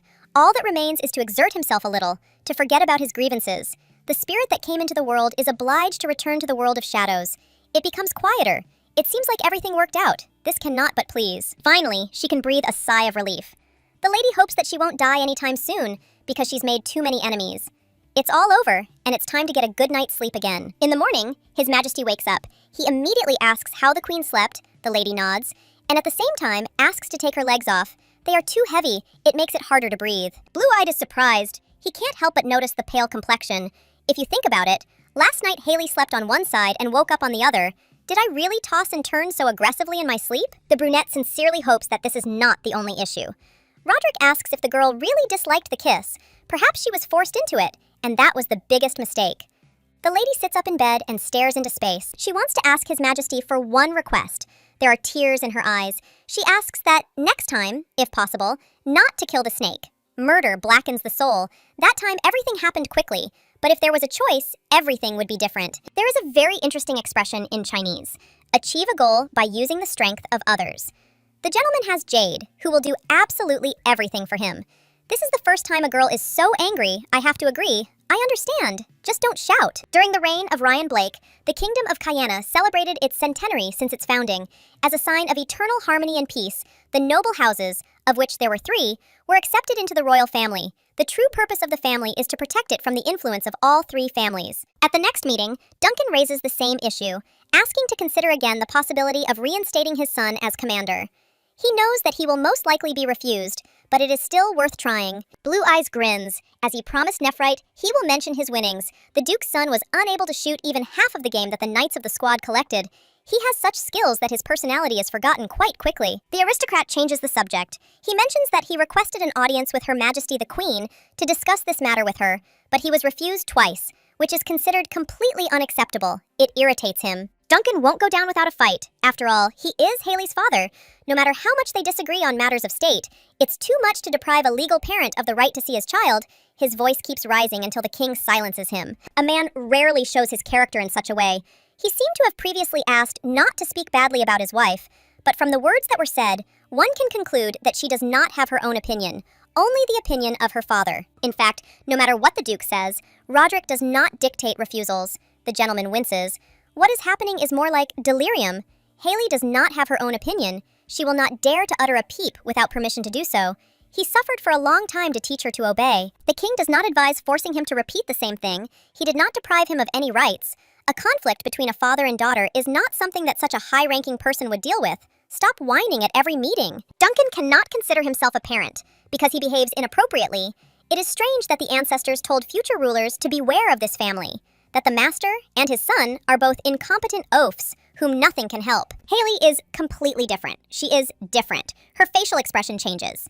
Because the girl is standing in the gazebo in the garden and greeting her husband, the young man asks her not to rush to meet him, but to come down to her, so as not to bother her even more. All this time, the girl was busy carving wood. She wants to make something similar to what she gave earlier. Talismans create an excellent barrier that is capable of sufficient protection. Roderick will sleep soundly, and finally, he will be calmer. Haley still doesn't change. For her, it's a compliment. A smile appears on her face. Constancy in people is a great rarity. The man is surprised that the beauty regards it this way. Those figurines haven't been in the room for very long, but they've gotten worn out pretty quickly, as if they're constantly being used. In that case, he wouldn't mind getting a few more, especially since they're from his wife. In his head, the young man makes a note that he will definitely have to buy better quality wood. He asks if it is fun to play with firewood. She does not play games. Her business is very serious. Haley is unhappy. Don't you have to go to work in the office after the transaction? He's standing there and messing around. He has an explanation for this. The day was quite stressful, so he had to put everything aside in order to relieve the tension a little. He has the right to do this. I wonder what happened. For added drama, the man sighs. The Duke was indignant at being denied an audience with the Queen. He thought Roderick was personally forbidding the meeting, as if Haley were a child who would easily obey. Her father has started to have a phase shift in his old age. The girl thinks so. It seems that she cannot stand her relative, which is understandable. It remains to be found out why Duncan is so confident in the fact that the Queen will not be able to contradict him and obey. They seem to have different ideas about each other, but in general, they can agree to a meeting with Duncan. The maiden will do as His Majesty wants. The lady said not to use her for the right purposes. A sharp wave of anger rises inside. Roderick asks angrily, "Does he really look like a person who wants to break through as a different person?" He insistently asks not to say that anymore, because it's unpleasant. Human relationships are difficult for Yijia, but with ghosts, everything is much clearer. She has communicated only with them throughout her life. Duncan is sad to think that she is starting to bore Blake. The girl falls silent, which makes her even sadder. She sits down next to him and tries to talk. The gentleman pretends to be offended. "You're not even going to console me." The beauty feels strange. She stutters and asks not to be angry. Haley is the first to take the hand, and she is also asked not to be angry. The head falls on the table, silence again, until the Queen begins to try to find out what she did wrong. The hero asks to forget about his words and talk as before. He doesn't like what's happening. It makes him uncomfortable. Earlier, he asked to remain silent, and his wife quickly agreed. She gives in too often. Roderick doesn't want to continue what he started. He reaches for the girl's waist and pulls her closer. Burying his fingers in her hair, he gently kisses her lips, becoming more and more assertive. As soon as Haley pulls away, her expression becomes offended. She liked everything, and the moment was also chosen appropriately. It's just that the young man is acting too impudently. It's important for him to know what's on her mind. He's trying to understand more. Getting close to another person is definitely not an easy task. The beauty assures that everything is fine with her. But even so, it is immediately obvious that she is being disingenuous when she says this. In any case, she was not disgusted. Enough has been said. The lips spread into a smile, because everything is fine between them again. The man asks for forgiveness for his harshness. He understands that he should have behaved differently so as not to show himself in such a way. It is clear that the young man cares about Haley. She does not feel forced to ask for forgiveness, but she does it anyway. She wanted everything to turn out as well as possible, but perhaps she chose the words incorrectly. She should have been more careful. They turned everything into a joke, so the conversation didn't reach a dead end. But despite this, it was clear that the girl was speaking in all seriousness. The young man wouldn't be able to withstand another argument. When the lady lowered her eyes to the floor, it was impossible not to get angry. There is a constant feeling that the beauty is preparing to be driven into a corner. Deciding to make the heroine feel even more embarrassed, the husband asks what days they are going to kiss him. She assured that she didn't consider it a disgusting activity, which meant they could agree on at least once a day. They were on their honeymoon. They could be a little more generous. Yija pretended not to hear. At such moments, she seemed very naive, and it was sweet. Nephrite is compiling a new report that he was assigned to make about the queen. His subordinates' thoughts on this matter are extremely strange. The further the investigation goes, the more questions arise. There is no other way out. He will have to ask for help. The last person I wanted to ask for help from was Lawrence. The commander called him and asked him to come in. He explained in advance that there were questions regarding Haley and her past. Later, the king is also informed that Irvain has read the dossier on the lady, and is disturbed by the fact that a weakling was allowed to meddle in the affairs of someone else's wife. The man asks to tell him not to meddle where it is not necessary anymore. Jade explains the situation. Calling Sir Lawrence was his idea. The report is more detailed than the previous one. A new study was conducted. Those who did it expanded the search area. Nothing changes. The new dossier has no significant differences from the previous one. They gathered all of Haley's acquaintances, all the servants, and even the friend of the action, with whom they had long since lost contact. The information is leaking. Only the queen herself does not add up. Even Irvain was surprised that the kingdom doubted the authenticity. The man had no choice but to take a break to think. He shouldn't have called his ex-lover anyway. It was wrong. Once a week, or more often, she sews new clothes for herself, often sings songs. Before marriage, the lady never contradicted her father. The brunette calmly asks if the girl from the report and his wife are the same person. The situation is too confusing. Duncan is sitting near the lake. Suddenly, a spirit emerges from the water. The lady screams in surprise, but only in a whisper, because after the last time the maid and the knight, who were assigned to keep an eye on her, do not leave her side. She looks at the water only from afar. She is not afraid, but she is not going to come closer. The beauty is indignant that they are trying to seduce her, to drag her there, and then kill her. The man jokes, "If I wanted, I would have done it a little differently." Some time passes before the beauty asks again if they really can't help her. She remembers very well how everything ended last time. It seemed like the topic had long been closed, but Haley continues to resist, asking for something unrealistic. He can't cope on his own, and besides, he has come to the realization that death may await him in the end. The damned ghosts are too strong, but Roderick's condition and whether he will live on depends on his victory. Kang Yija is a little worried. She does not admit it directly. She just does not want to lose her husband. Considering him a good enough person, the spirit doubts this. His character is not the best, but still, he does not deserve such a punishment. Something must have happened between the couple, since they come to Blake's defense almost immediately. No one cares how far they've gone. Although nothing goes beyond kissing, it seems. I understand that you're not that close yet. Roderick will have a hard time. It's even surprising how much their tastes coincide. Maybe the girl is so attractive. Haley is doing well. She should continue in the same spirit. She is constantly praised, but they refuse to give advice. It's not clear where. The ghost simply vanished. The lady is talking to herself, and servants immediately appear behind her. It's strange to think that they heard the conversation. The king is approaching. The situation becomes more logical. His Majesty leans over and asks if they are hiding from him on purpose. If his wife so strongly wants the lake to be completely filled with earth, she can continue to walk around. He was worried that something would happen again, so he came. The good news is that everything is fine, and the worries were in vain. The knight and the maid were watching the lady carefully, exactly as they were ordered. He does not know that the two ran closer as soon as they noticed a figure in the distance. Nothing will happen. The lady explains that she doesn't do anything like that. I want to ask her directly about everything related to the report, but this doesn't seem possible. Duncan is just starting to open up, scare her. he'll immediately hide in his shell again. To continue the conversation, the young man asks the girl to sing him a song. She tries to object, doing it more than persistently. She is not good at singing, especially if she does it in front of others. The hero didn't just say this, he decided to double-check all the points from the research that was conducted on Haley. He is convinced that she really doesn't have the habit of humming under her breath. She asks His Majesty to do her a favor and do the same. Asking the king to sing is out of the question, but it's worth admitting that the recklessness is quite cute. As soon as the girl takes his place, she can also refuse on the same terms. She laughs. Perhaps I won't even try after that. Attention is focused on the soft expression on the young lady's face. Without holding back, Roderick reaches out and puts his hand on her hair. He asks if the lady wants to kiss him. Again, he can't refuse. The kiss makes her face blush. Everything is too drawn out.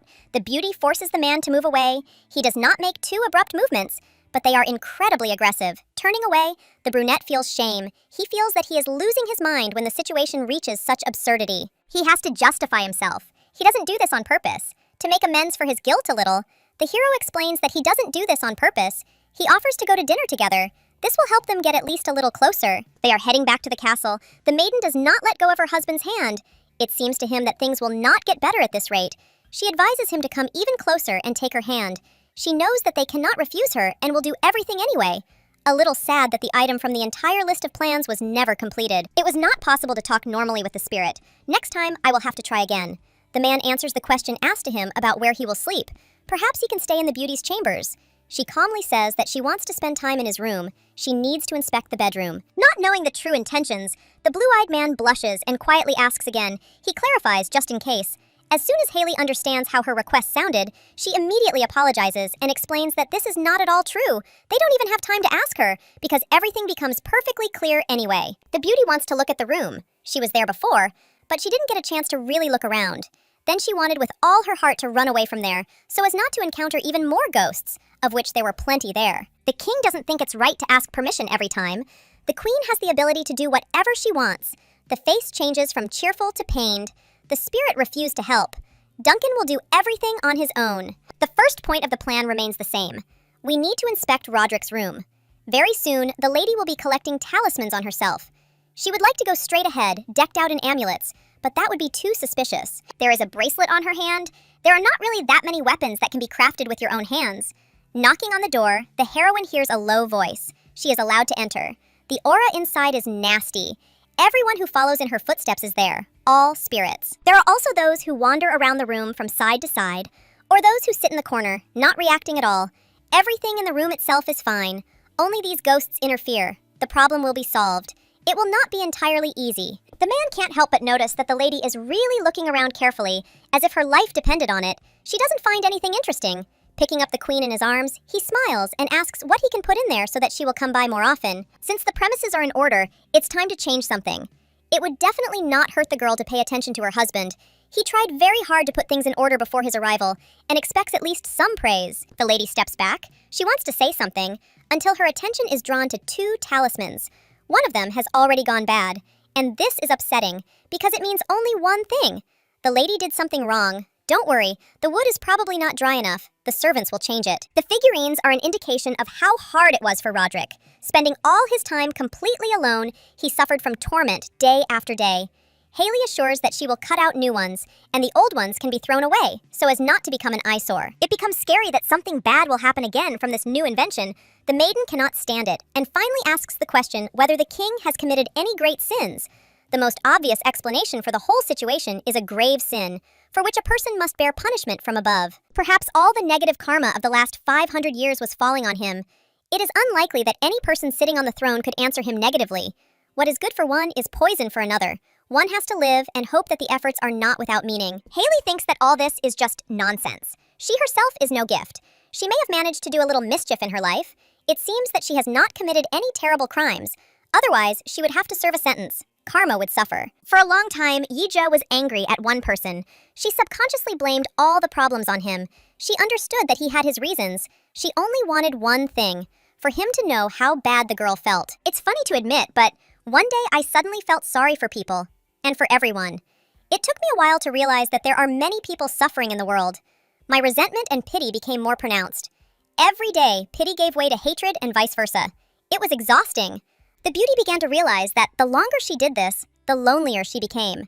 Yija was so stupid back then. She needed to grow up to deal with her emotions on her own. She couldn't take them out on others. It was bad for her karma. His Majesty doesn't exactly look like someone who has trouble controlling himself. His problems must have another explanation. The maiden notices that she has become very talkative. Perhaps the knight has such a strong influence on her.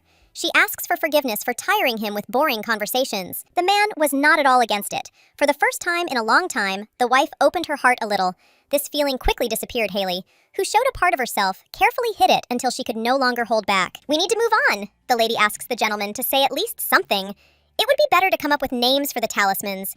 It's funny that Roderick has shown his dislike for them for a long time. He does like things, and this is a good sign. He wonders if the gods are guarding his sleep.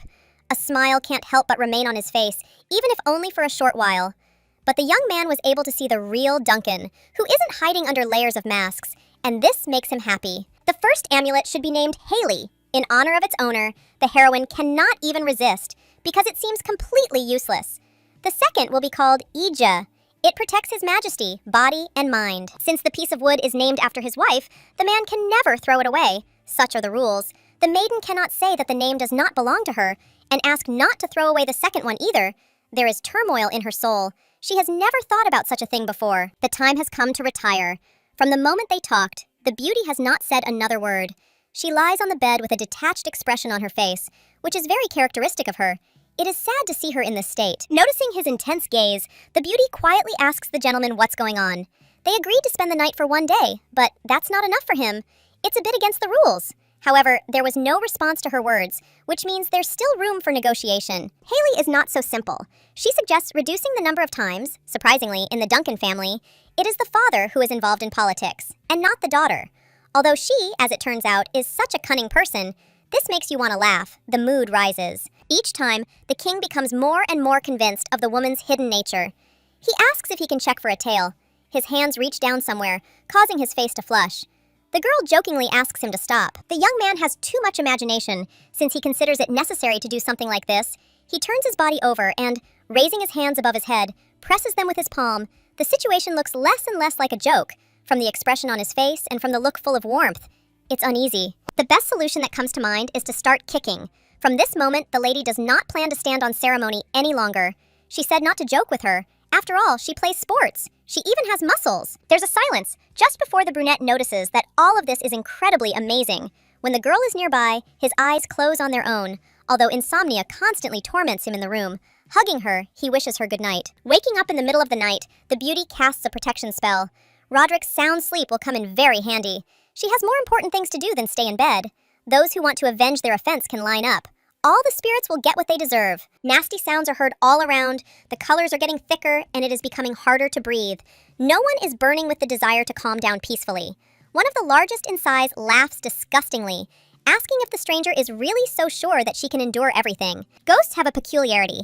They instantly find weak spots and can easily undermine the mind of anyone. The safest thing to do is not to fall for their provocations. The spirit is rotten to the core. Even Grandma Yunsun would be too tough for him. Amulets and rosary beads are useless in such a case. The beauty doesn't know what can give her strength. Turning to look around, she notices 2 talismans that are on the table. She doesn't have enough strength. The spirit reminds her of this again. She is not going to give up in any case. It will be better this way. Roderick's words about how he would never throw away one of the gifts because her name is Haley float up in her subconscious. Her heart skips a beat. Without wasting a second, the heroine rushes forward. The ghost hisses. "These trinkets won't help you." Grasping the thing with both hands, the queen summons all her energy. Doing it in the best way, the maiden admits that she was the guardian who protected Roderick from the influence of his enemies. Doing this every night without any problems. The bright light becomes even brighter. It blinds, making you feel terrible, fast, and inevitable, like 100 miles in an instant. Looking around, the heroine admits to herself that her skills have improved. Grandma would be amazed. The sparring was good, but it's not that simple. The girl can't handle it twice in one night. They'll meet again next time, and anyone who tries to show off too much won't get offended. One of the amulets has been through a lot, and has become even more terrifying. It's not easy, because one battle is worse than the other. Nothing can be changed. The body has not fallen apart, but a man can run away from such a sloppy appearance. It will not be easy. There is not enough strength to climb onto the bed. A heavy burden on the soul, which is completely inexplicable. In the morning, the maiden was still able to find strength. The first rays of the sun make the gentleman wake up. The figurine standing very close was not so battered just a day ago. It's surprising what happened to it. After that day, the young man seemed to have discovered a completely new entertainment for himself, which brought him more pleasure. The next day, he says that he will go back to his chambers, because all this time he was next to the beauty in her room. Instead of stopping him, Haley calmly says that she has nothing against it, and that during that difficult night that she spent in the royal room, everything became clear.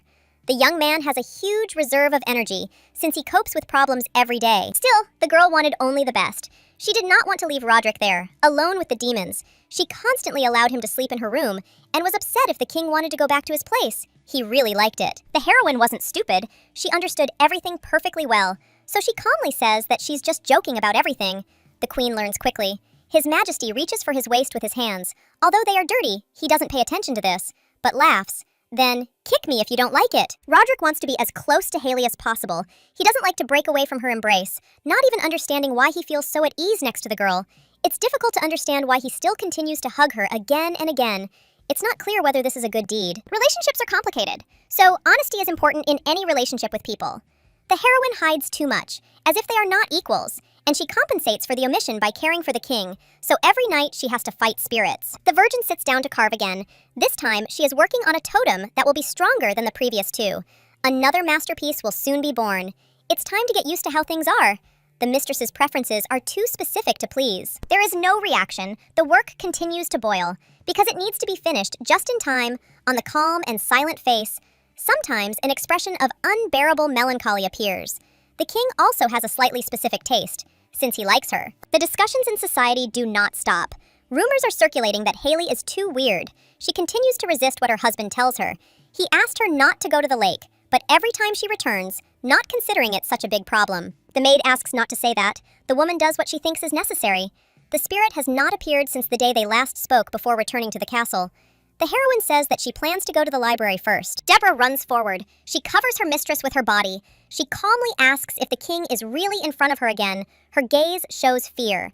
Because Lawrence is visible in front, emotions gradually begin to get out of control. The man shouldn't have come. They'll have to evacuate immediately. Haley turns around and wants to run, but her legs seem to give out and can't move.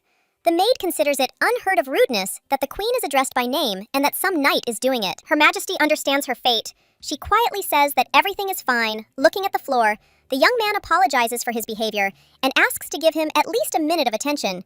They move to the side, where no one can hear them. The blonde wants to ask one question. His soul becomes even heavier. A sincere, loving look does not allow him to know what peace is. Kang Yija turns away and asks herself not to pay attention. Because they are not looking at her, it is starting to irritate. There is a constant feeling inside, as if something is being taken away from the previous owner. The gentleman heard about what happened before the wedding. He reminds me of what has already happened. Don't you remember my words? The knight promised to always be there and care for her happiness, even if only as a guard. The queen quietly explains that what happened was considered nothing more than an accident. Everything between them is long over. Haley is dead. Desperately clinging to the past is in vain.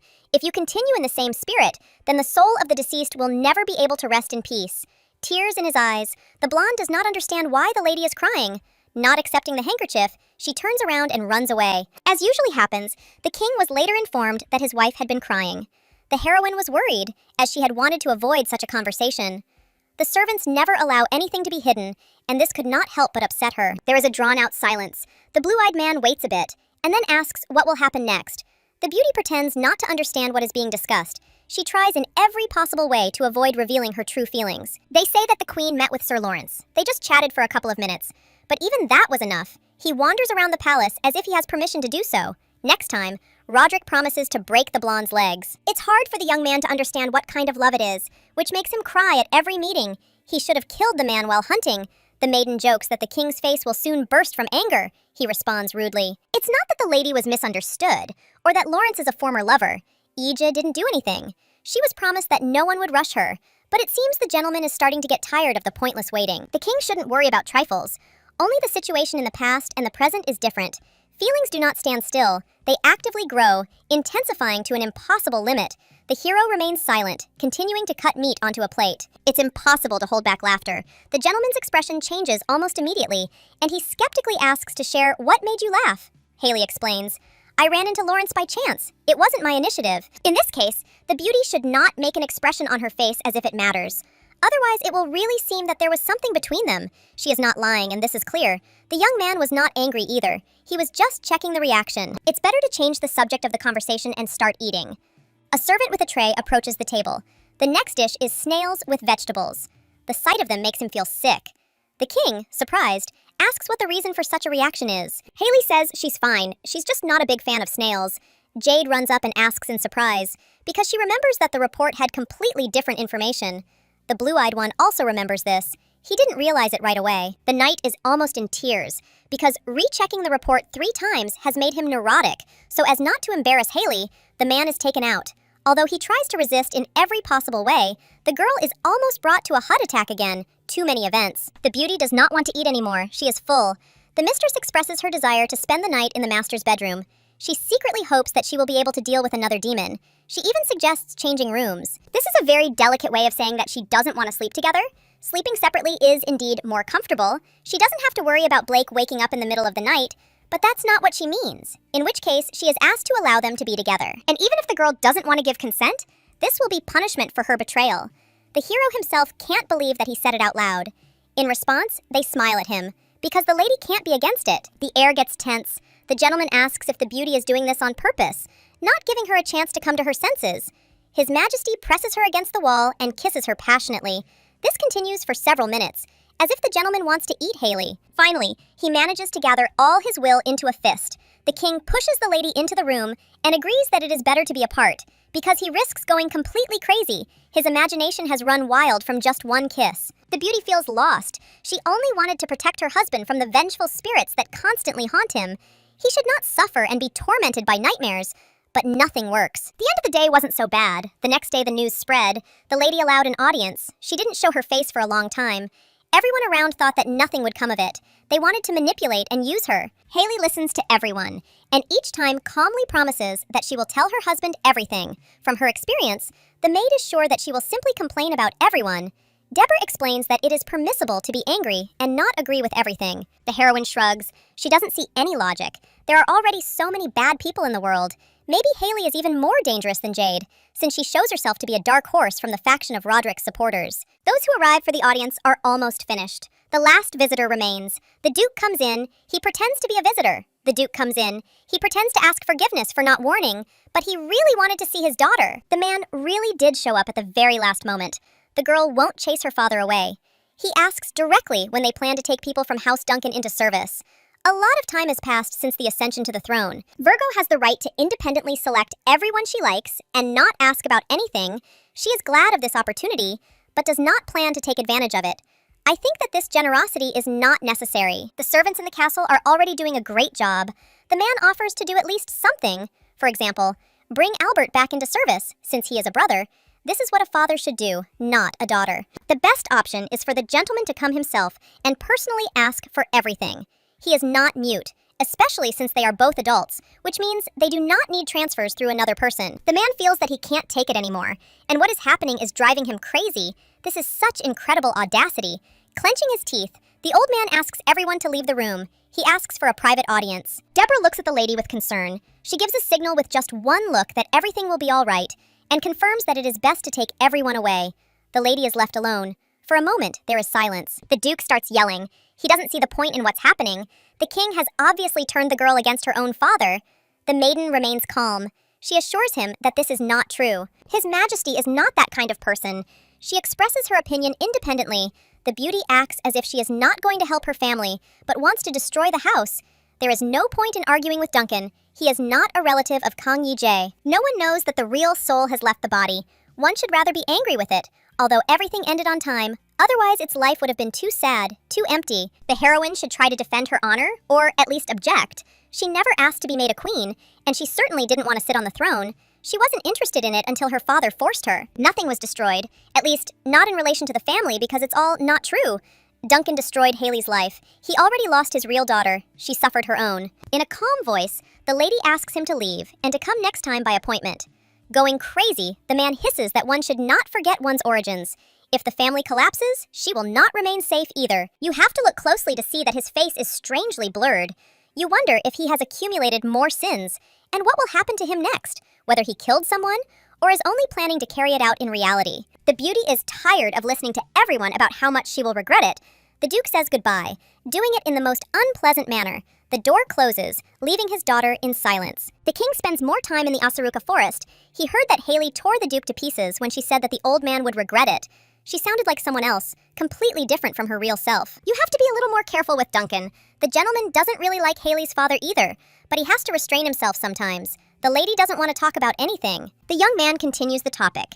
It is hard to believe that the lady does not feel anything for her father. She shrugs her shoulders. Because she really does not care somehow. She does not admit it, but does not want to talk about it not because of Duncan, but because she remembers her parents who abandoned her. Blue-Eyed has long noticed a trend where his wife often uses words that are filler. She insists on completely and unconditionally hiding her true feelings. At this rate, they will not move forward. It's sad the attitude the queen is showing. She has no plans to change unless she is forced to. The young man explains that he wants to get to know Haley better, to study her a little more, so that he can at least understand what kind of relationship awaits them in the future. Her cheeks flush, which betrays her. Roderick suggests leaving the crafts for later, and instead taking a walk and talking. He asks what else Her Majesty likes. Of course, besides wooden figurines and meditations. The beauty is dragged up the stairs. She doesn't know if she needs it, but the gentleman asks her not to worry. He is sure that she will like everything. She just needs to be patient a little. Although the long climb up the stairs itself is not very pleasant. Initially, the lady showed interest in the magical place. It will be more interesting to learn more about King Asarux. Since the forest named after him is so liked, he believed that the castle was protected by some force. They say the king was the best swordsman. Surely, for the same reason, the Lord made that place sacred. In the tower where the married couple arrived, there is more than one portrait of all the previous kings. In front hangs an image of the founder of Cayenne and the master of the forest. The lady covers her mouth with her hands to keep from screaming. Everything finally falls into place. The same spirit that was constantly pestering her was none other than Acerux Blake. He should have introduced himself and not played games. The 15th king decided to pose with his wife. They say that he was a great romantic and a hero lover. The lady is offered to order a drawing, but she refuses. I do not want to be depicted. The beauty reaches Roderick's portrait. For some reason, she begins to smile. Then she is unable to hold back a light laugh, her gaze carefully studying every small feature of the face and clothes. It seems that everything is fine. It's just that the picture didn't fully convey reality. Haley seems to be hinting that the young man looks better in real life. He is pleased to hear this. Not everyone is able to understand this. The man looks calmly at his ancestor. He asks why all the time they talk. She continues to stare forward. It may seem that love at first sight is to blame. Lady, I didn't think that spirit would turn out to be a real king. At the time of his death, the young man was almost 40. But until the end of his days, the hero was able to preserve his beauty. When he says this, he appears nearby, causing the girl to jump up. She was frightened by his voice and appearance. The expression on his face is twisted. The gentleman is especially nasty. Usually ghosts retain their death image. Perhaps Acerux was preserved in order to flirt with girls, or for his own vanity. He passed away, cherishing the ideals of that era until his very last breath. To live in pain or in happiness is the choice of every person. And this is something wonderful, because no one is doomed to something that they themselves could not fully change. Those who carry high ideals throughout their lives become spirits. For this reason, the former ruler became a guardian. The young man behaves inappropriately. He continues to be narcissistic. The girl doesn't care about ideals. She's ready to start hysterics. The situation is taking on such strange colors. She wants the same thing she asked for earlier. You have to help me. The blonde behaves as he pleases, but he certainly won't interfere in the affairs of mortals. He's a little outraged by the fact that he has to stand in the same line with vengeful ghosts. It's uncultured. This will give Roderick nothing, because no matter how much his wife begs for help, nothing will change. So it is better not to waste precious time. Every person deserves to be saved, but even these words do not change anything. Kang Yijie had spent so much time with the spirits that she had already forgotten that she was a human herself. One could even die like that. The lady would experience mixed feelings. She would never give up so easily. It would be too easy. A spirit of patriotism is activated within. The ancestors from the eastern country loved their people. Even the ancestral goddesses helped the younger generation as much as it was possible. But the king does not do this. It seems the lady misunderstood, and this is calmly explained to her. The blonde man is treated rudely, and here he breaks down.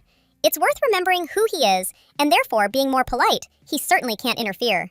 The lady apologizes. She somehow didn't think about the relationship. After all, he is practically her father-in-law, albeit a very distant one. There's a discussion going on in the hall. There was an uprising on the western border, but the situation was quickly resolved. There's nothing to be proud of. The king had said earlier that the opposition movement of the Daimon Empire had to be nipped in the bud. Roderick was told that there was nothing to worry about, although he asked to double-check everything. The attack happened due to carelessness, and this is not the best situation that could exist. Subordinates struck the place they considered the base. The gentleman doesn't understand why the situation is happening so unexpectedly. Duncan smiles wickedly. It seems to him that the most logical thing to do is punish the commander of the Western Army. Such a blunder on his part is a worthy reason for a demotion. The brunette snorts. It's obvious to the naked eye that he's simply trying to push his son around. Someone in the crowd shouts that this is disdain, but Roderick would rather figure it out himself than listen to advice from those who can't even answer for their own actions. Later, at a meeting, the knight proposes to suppress the rebellion by force, but the king is against it.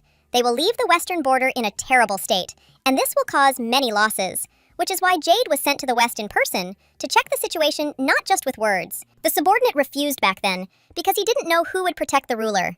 He should have thought about what would happen if the young man suddenly fell into madness. Nothing would help him. The image of the queen comes to mind. With her arrival at the castle, the situation has noticeably changed. The blue-eyed man is digging through a book. There is a message to future kings. During the reign of the fourth, noble houses of the empire were accepted into the royal family. Nominally, this was done to unite the nations, but in reality, out of fear, the noble houses included Duncan. There is a note there that the duke's family is the most untrustworthy. The young man had often looked at the painted stories, but he had never attached any importance to the details. The movement to restore the empire arose in the west, which is why Albert was expelled from the west to the south, although his father was against it. The obsession with the position is strange. It is unlikely that a man desires it so strongly for patriotic reasons. The late king, who suspected this family of having ties to the opposition, was obviously right. He would not have written fables. Times are changing. Not everything is so simple. One can only speculate whether the Duncans retain the same level of influence. During the times of the empire, this family was able to rise to the ranks of aristocrats thanks to some extraordinary ability. Judging by the records, this same ability then disappeared, leaving no trace behind. This happened after the reign of the fifth king, but too many questions remain. The gentleman slams the diary shut. The commander-in-chief is given a special assignment, namely, to bring the king, even if he does not want to go, to drag him by force. Jade is surprised, but does not ask unnecessary questions so as not to irritate Roderick. He simply nods, promising to do everything in his power. The Duncan family must definitely not be given what they want. Namely, under no circumstances should Albert be allowed to become the one in charge of the West and its defenses. No matter how much the Duke asks, he will not be allowed to get what he wants. Of course, not everyone in the family is so terrible. After her husband's meeting ends, Haley comes up with the figurine. She hands over the gift that she promised to give earlier. She finally managed to finish everything. Remembering the inscription about how to be on guard, the young man can't help but laugh. The girl's facial expression doesn't match it at all, as does her personality. The talisman would fit perfectly in the bedroom, but it has too evil an expression on its face. In battle, the main thing is to scare the enemy, so the maiden tried her best. His Majesty needs friends. The knights are getting stranger, surrounded by wooden blocks. It's time to go to rest. Earlier, the lady said that she wanted to stay in the room. The man couldn't hold back and, throwing his wife onto the bed, began kissing her. She gave in to her feelings, and then pushed him away, which became painful. I didn't come here for this. The brunette won't give in so easily. He didn't have time to ask why he was constantly being pushed away, doing it with such enthusiasm, as if the beauty was afraid or hated her. She felt a little awkward. The king also felt embarrassed in the presence of his beloved. At first, she didn't believe it. Roderick constantly initiates any intimacy. He persistently asks that, at least once, Haley herself kiss him. She gives in to the request. All movements are awkward, but the most important thing is that the lady does everything out of sincere feelings. It is felt. The gentleman smiles through the kiss and begins to laugh. He does not behave this way because nothing is working out. He is simply glad that he got what he wanted. The beauty behaves like a cat who is gradually starting to get used to it. Not wanting to continue, the beauty covers herself with a blanket, offering to go to bed. Stroking her head, Blake asks not to be offended. He did not want to put her in an awkward situation. She falls asleep very quickly. There is no other option left but to go to bed too. In the middle of the night, the young man opens his eyes. His hand gropes around the bed, but the queen is nowhere to be found. His gaze is blurred and directed forward across the room. In the middle of the room, there is a blurred figure. It is immediately clear who exactly is sitting there. The heroine is talking to someone about a stranger who is very sad and lonely. Everything inside him is turning over. The man feels fear, anxiety. He calls his wife and persistently asks what is happening. Shrugging her shoulders, Duncan says that she decided to meditate. They don't believe her, but there is no other option. Deciding to forget, the gentleman gets out of bed. There is no point in sitting on the cold floor. The lady is already in poor health. She is completely weak. Lifting the girl into his arms, the blue-eyed man asks her to go back to sleep. Meditation can wait until the morning. He admits that he was scared, so he asks that this not happen next time. The heroine miscalculated, and she regretted it, because initially it seemed that if she behaved a little quieter, Roderick would not wake up and would not disturb anything. She wanted to talk, but not with the gentleman, but with one of the spirits that was in the room. Every time the beauty enters her husband's chambers, she is visibly troubled by the soul of the little girl. She cries constantly, realizing that no one will help her, and does not understand where her mother is, constantly repeating that she is very hungry and will take revenge on everyone. The man looks in the direction where his wife's gaze is directed. He doesn't know how long he can ignore the lie. In the morning, Haley realized that nothing is working. The plan is not moving forward. She couldn't even exorcise the ghost, although she made a very strong effort to do so. There are more and more questions in my head. Some of them indicate that the beauty feels useless. She does not understand what she is doing in her new life. The spirit thinks that he does nothing either, to which they object. Even though I eat, I don't do all sorts of nonsense. She'll have to figure out what to do next. The situation is gradually worsening and becoming a stalemate. The heroine is most concerned about the point. Go to the place where Haley tried to drown herself. It seems to be the river next to the temple in the very heart of the capital. There you can summon a spirit, but the lady doesn't know where to get permission to leave the palace. Is it worth it to approach the king? The thought has been formulated, which means it's time to run to the master. Going out into the corridor, she collides with him. He says that he wants to have lunch together. He does not immediately ask what Haley wanted to ask. They will talk on the way. The man wanted to introduce his wife to an important person, and the lady needs to get permission to leave the castle. There is no need to act so formally. The queen is asked where she is going. The answer, there and back, is not satisfactory. Without knowing the exact destination, planning a safe route or posting guards is unrealistic. There is nothing more to hide. The maiden will go straight to the temple. The lady explains that she wants to go and pray. She hasn't been there for a long time, and thinks that it's worth visiting this place. She finishes speaking, believing that there will be no problems and they will let her leave in peace. Blue-eyed can't take it anymore. He breaks down and starts screaming, of course. It's a little strange to think that since the gentleman believes in everything, you can easily make an idiot out of him. Next to that temple, there is a river in which Haley tried to drown herself before the wedding. The lady doesn't look like someone who can go and pray, and the man doesn't allow her to try to justify herself, sternly warning that if they bring up such a topic again, they will cover everything with earth so that she won't have the opportunity to repeat the mistakes of the past. Attempts to convey that the words are true and the truth are cut short. The king waves it off, advising them to stop so that he does not get angry in the end. A voice is heard. Someone interrupts their conversation. The girl looks over her shoulder. In front of her stands an incredibly handsome young man. He asks what is going on. While His Majesty answers him, it is impossible not to notice that the man is incredibly similar to Roderick. They are like two peas in a pod, only the length of their hair is different. The gentleman approaches the young man and is about to introduce him. It turns out that this is his younger brother, Prince Edgar, who had to wait until they finished their conversation. The lady cannot remember whether Haley had met him before, when she was still alive. The lady is complimented. She is as beautiful as they said. The brunette remarks that his brother talks about his wife so often that he could draw a portrait from memory. The blue-eyed one snorts. That's what I'm worried about. Sipping his tea, the king mutters something through his teeth about how he is afraid inside that Edgar might seduce the girl and take her away from her family. The lady freezes in horror. Such things cannot be said, especially when there is a stranger nearby. The hero doesn't stop. He continues to talk about how this is the fate of a man who has a beautiful wife. Duncan can't stand it and jumps up to cover his mouth with his hands. The good news is that the woman is very caring and shows it directly. Taking the palm, the blue-eyed man gently kisses the inside. Jed decides not to interfere anymore. A man has the right to do whatever he wants. If he's going to disgrace himself, then to the end, he takes it literally. The beauty is shamed even more when they say that she has a small mouth, so she has to cut all her food into pieces. Haley turns to Edgar. She heard that he studied abroad, so she is interested to know what subjects he studied while he was there. She is not that shy. Blue-eyed can't help but recall his first meeting with his future wife. It seems to have happened at a debutante ball. He doesn't remember it well because that evening he tried not to get close to the Duke, who was constantly in the way. Perhaps he should have done so. Then he would have gotten to know the girl better than he did. Despite all the regret that what happened has already happened, Edgar reports that he studied archaeology, history, and philosophy. In fact, he only covered himself with research. Just to travel, he considers himself a slacker that he dumped all the responsibilities on his brother. The maiden becomes sad. She is a little envious. She would also like to travel, to freely go where her soul calls, without staying anywhere for long. Sharply hitting the table with her fork, the king asks to stop discussing such things. The young man calmly explains that he doesn't mind going with his wife.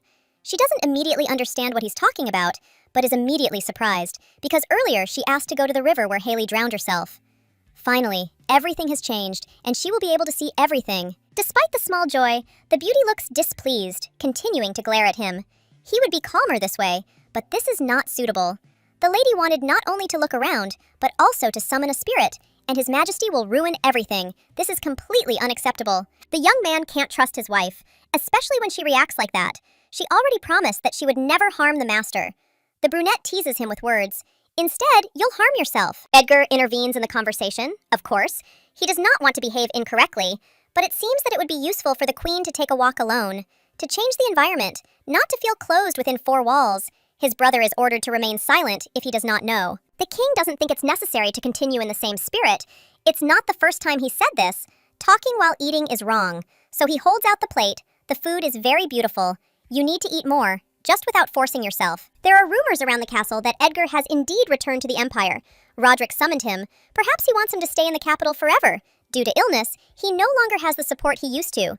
And if the prince is in the country, the throne will be under threat. Many believe that Blake has set up surveillance on his relative. Because he is not completely stupid, he knows what is what and why. Deborah asks the lady not to pay attention to evil tongues. She did not intend to, because she is aware of the kind of person His Majesty is. Still, all these words stirred my consciousness. The prince probably stayed abroad so as not to interfere in politics. It is hard to believe that the brothers cannot be together because of the throne. They are family, after all. The place of the king makes a person more lonely. Time flew by quickly, and the interest of the nobility was satisfied just as quickly. A few days later, in the main hall, Blake Jr. was appointed to the post of commander of the Western Border Army, which had been unattended for a long time. Roderick entrusted him with his army, asking him to protect the empire from the evildoers in the form of Damon's followers. The brother bowed his head in submission, approaching the work with full responsibility. The girl recalls that her father was eyeing this position. Everyone around is praising the empire. Only the Duke is clenching his teeth in displeasure. His face will soon crack with anger. The gentleman asks to move to the hall, where a banquet will be held to celebrate his return. Everyone is wished a pleasant evening. Haley follows her husband's brother with her eyes. She cannot help but comment on their differences. Edgar is a scientist. Unlike Roderick, he was a bookworm since childhood. Everything came easy to the man, and if it didn't, he insisted on continuing and not stopping halfway. The girl laughs, asking if this means that her husband hates reading. He exclaims, "That's not true. He enjoys physical activity. It's much better than mental activity. The chain of events just doesn't fit in his head. I wonder why they sent a talented person to the border. They should have let him do what he's good at." The prince was left with no choice.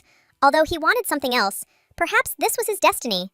Again, a strange expression on his face. The gentleman remembers how the Duke wanted to give the post to his son, and the king was against it, although he did not fully understand this motive. Having to sacrifice Edgar just to not get the job, Haley asks why father is so keen on sending Albert to the border. That's the question Roderick should be asking. Why is he so mean? After all, the lady lived under the same roof with the Duke for 21 years. It would be possible to send the young man far away. But this does not work, because it is Duncan, hair color like Haley's, exotic appearance, outstanding beauty inherited by the entire clan. All this indicates that, in its origin, this nation is foreign. From the Diamond Empire, these are the same people as the knights of the army of that country, the enemies of Cayenne, who continue to stubbornly disturb the peace on the border. The man points to the aristocrats standing to the side, indicating that they are Duncan's comrades. Next to one of them is one of the most promising knights of the order. The other, with gray hair, is a real chatterbox, not worth listening to. The queen laughs. Am I in class? Knowledge is never superfluous.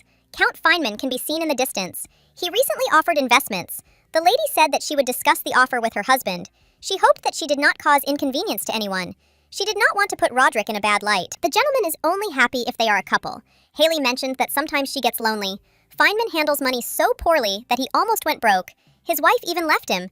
They say the countess turned a blind eye to her husband's numerous infidelities, and did so until the very end. Living with a womanizer isn't so bad. She could put up with it. But she didn't like living with a poor man. The queen doesn't know what to say to that. Both options sound bad. She hopes that she won't have to choose. The beauty won't have to worry about anything. Her husband is faithful to only one, and he also has a lot of money. A smile freezes on his lips. Haley did the right thing by marrying His Majesty. Leaning closer, he kisses her on the cheek, making her laugh. Despite the pleasant sensations, the Virgo does not fully understand why she is trusted with secrets if her family is enemies. The blue-eyed man finds an answer even to this. He has long ago figured out what his wife really is, what she is like. Of course, Duncan can always go and immediately report everything to his father. But she will not do this. Her heart stops. It is nice to see how much His Majesty trusts. He sees that she is on his side. There is warmth in her chest. She incredibly likes being next to this man. At night, there is another battle. The heroine uses a talisman, which gradually burns out. During the day, she is completely exhausted. And yet, she managed to weaken the spirits so much that she was able to establish a protective barrier, preventing them from terrorizing. The lady plans to do something. The day of the ceremony, on the occasion of the prince's departure, comes. Standing next to the king, the heroine notices that behind Edgar there is someone of unusual appearance. A foreigner. Jade knows who it is, but only by hearsay. As far as is known, this is a close friend of the prince, whom he met while studying abroad. The gentleman asks not to look at others when the woman has him, she snorts, because the behavior is childish again. The gentleman doesn't listen to anything else. Perhaps it's better to cover his mouth. He leans down to kiss. This interaction is definitely pleasant for him. He won't deny it. Walking towards Edgar, his brother pats him on the shoulder. This time, he had to sacrifice his strength, and he himself is not happy about it. As soon as everything settles down, the young man has the right to return and do what he loves. Blue-eyed nods. He doesn't dare object and understands everything, so there won't be any problems with this. Hugging him, Roderick quietly whispers that he won't send him to his death. Don't forget that he is a member of the royal family. If something happens to Blake, he will have to bear responsibility for the empire. Haley feels lost. She doesn't know how it didn't occur to her before. If something happens to His Majesty, it's not clear what will happen to her next, because the situation will be ambiguous. Kang Yi-ji doubts what she will have to do. To reduce the level of panic, the beauty tries to calm herself down. Her husband comes to her to clarify what happened and why she frowned so much. Everything will be fine. Because Roderick will be protected, the spirits will not be able to cause him any harm. There are several ways to significantly reduce the influence. The prayers that the lady read every day in the master's chambers work well. She is going to visit again to install a protective barrier. She has come up with a form. All that remains is to put it all into practice. The lady is asked why she has come to love spending the night with her husband so much. She could ask him to believe that it is all for the good, but she does not say anything out loud. The beauty touches the handle and freezes. She feels uneasy. Something definitely went wrong. She eliminated a lot of spirits, but their energy is much stronger, which shouldn't be. There are a lot of questions inside, because everything has become exactly the same as it was before. Haley gets lost in space, causing the others to worry. The servants gathered around for some reason think that the queen is pregnant. The symptoms match. The king screams, and the butler calmly tries to explain that no matter what method of protection they use, there is always a possibility. The gentleman throws everyone out and locks the door right in front of their noses. The beauty looks around in confusion. Being in the middle of the room, she is finally convinced of the number of ghosts. In the morning, everything was fine. This makes her soul even worse. It turns out that everything was completely in vain. Haley realizes that the situation is terrible. She will definitely have to find another way to exorcise the ghosts. But she is at the stage of despair. Roderick runs up, seeing that his wife has fallen to her knees, tears in her eyes, swallowing back horror. The heroine quietly asks why the talisman cracked, and the one on top cracked too. Picking up the little thing, the young man asks not to be upset. He is very sorry that everything is turning out this way. Everything will be fine, because there is only a small crack.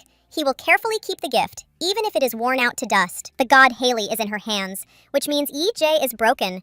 The shaman feels useless, unable to help in any way, although she wants to help. He has no strength to get up from the floor. Endless thoughts are spinning about what he will have to do next to save Roderick. The young man takes another talisman, promising again that he will keep both, because they worked so hard on them. The form doesn't matter, it's a given. The beauty still can't stop herself from crying. She quietly assures that she's okay. It's not that easy to get up, the man helps. The queen can always speak to her honestly. She will never suffer in her life. No harm will come to her. She smiles tensely. I'm just tired. Another lie. The man recognizes it in advance. The heroine doesn't know, since when there was a need to wait for Roderick to fall asleep, it gradually turns into a struggle. The lady will hold out, but she won't be able to sleep when there are ghosts hovering around, constantly wanting revenge. Nothing goes smoothly in life. This became clear long before this happened. All Yija asks is that the king not suffer. He has suffered enough already. Perhaps this is just a foolish hope. Perhaps the will of heaven does not exist. As soon as the young man falls asleep, Duncan gets up. She will still have to fight to the very end. As long as she can do it, Grandma Yunsun's totem is still intact. She will not have to fight with her bare hands. Since her past life, the beauty had been a wanderer walking through a lonely desert. She wandered aimlessly, trusting fate to take her where it would lead, her heart serving as her guide. The ghost's quiet voice breaks through the veil. He doesn't believe that the lady is trying to protect her husband. She really will do it. She will not give up under any circumstances. Roderick is like a lake found in the desert. She will have to dive deep and get soaked to the skin. But it is a mirage. She is watching her actions. If she dives any deeper, she will die. The girl cannot protect the king. The spirit keeps talking about it. She knows everything. Someday the water level will reach its final height. But her heart continues to reach out to Roderick, around. But even in the deepest darkness, the light of heaven penetrates, which will help dispel the darkness and leave a trace behind. Looking straight into the eyes of the ghost, Haley continues to fight, tears streaming down her cheeks. A person will not bow before the darkness. It will not be defeated. At dawn, when the master opened his eyes, he found Kang Yi-je lying on top of him. He was surprised because he did not understand why she was sleeping in a different place than usual. Lifting the girl's face, the brunette freezes in horror, his face completely covered in blood. Carefully picking up his mistress in his arms, Roderick shouts for one of the servants to immediately call a doctor. Doctors gathered around the queen, standing to the side. The king asked in an ominous voice why his wife suddenly started bleeding. Was she sick or was she poisoned? The doctor doesn't know what's going on. The lady has no strength at all. She's exhausted, but she's completely healthy. The symptoms defy any understanding. Perhaps the real cause lies beyond the knowledge of the world. Haley begins to come to her senses. His Majesty immediately rushes closer. The heroine does not understand what the servants are doing around her. She cannot believe that she slept for so long. All night long, Kang Yi-je worked on the talismans. She crafted them, and then, without noticing it, she lost consciousness. She had no strength left. The gaze turns to the corner of the room, where one of the gods is located on the table, with a protective aura around it. Half of the totems have long since broken, but this old man holds on like a hero until the very end, with a smile on his face, and this frightens Roderick. The woman notices blood on his Majesty's clothes, and, jumping up, the heroine asks worriedly whether the gentleman had vomited blood. They had covered him from the spirits all night, and it had all been in vain. It turns out that Kang Yi-je lost too much blood. The man is confused by the fact that his wife is so calm. Don't you understand what happened? The young man's hands are shaking. This is not surprising. Anyone would be scared if the person sleeping next to him suddenly started bleeding. Roderick is probably not in a good mood. I want to calm him down, but I'm afraid to blurt out too much. The lady quietly asks if she can go to her room. The king nods and even agrees to help, but they make him worry again. The servants were about to follow them, but Jade stopped them.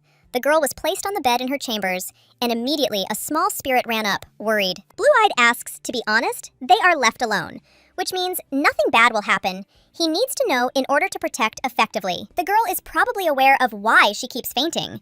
It's not easy to show your weaknesses, but still, the situation is critical. There is only hatred inside. The spirits were kept for only one night. There is still the same amount ahead. Haley hates herself, does not want to cause pain to other people. Why do you want to help me? She thinks she's strange and she knows it. Everything is different for her than for other people. The gentleman himself thinks so.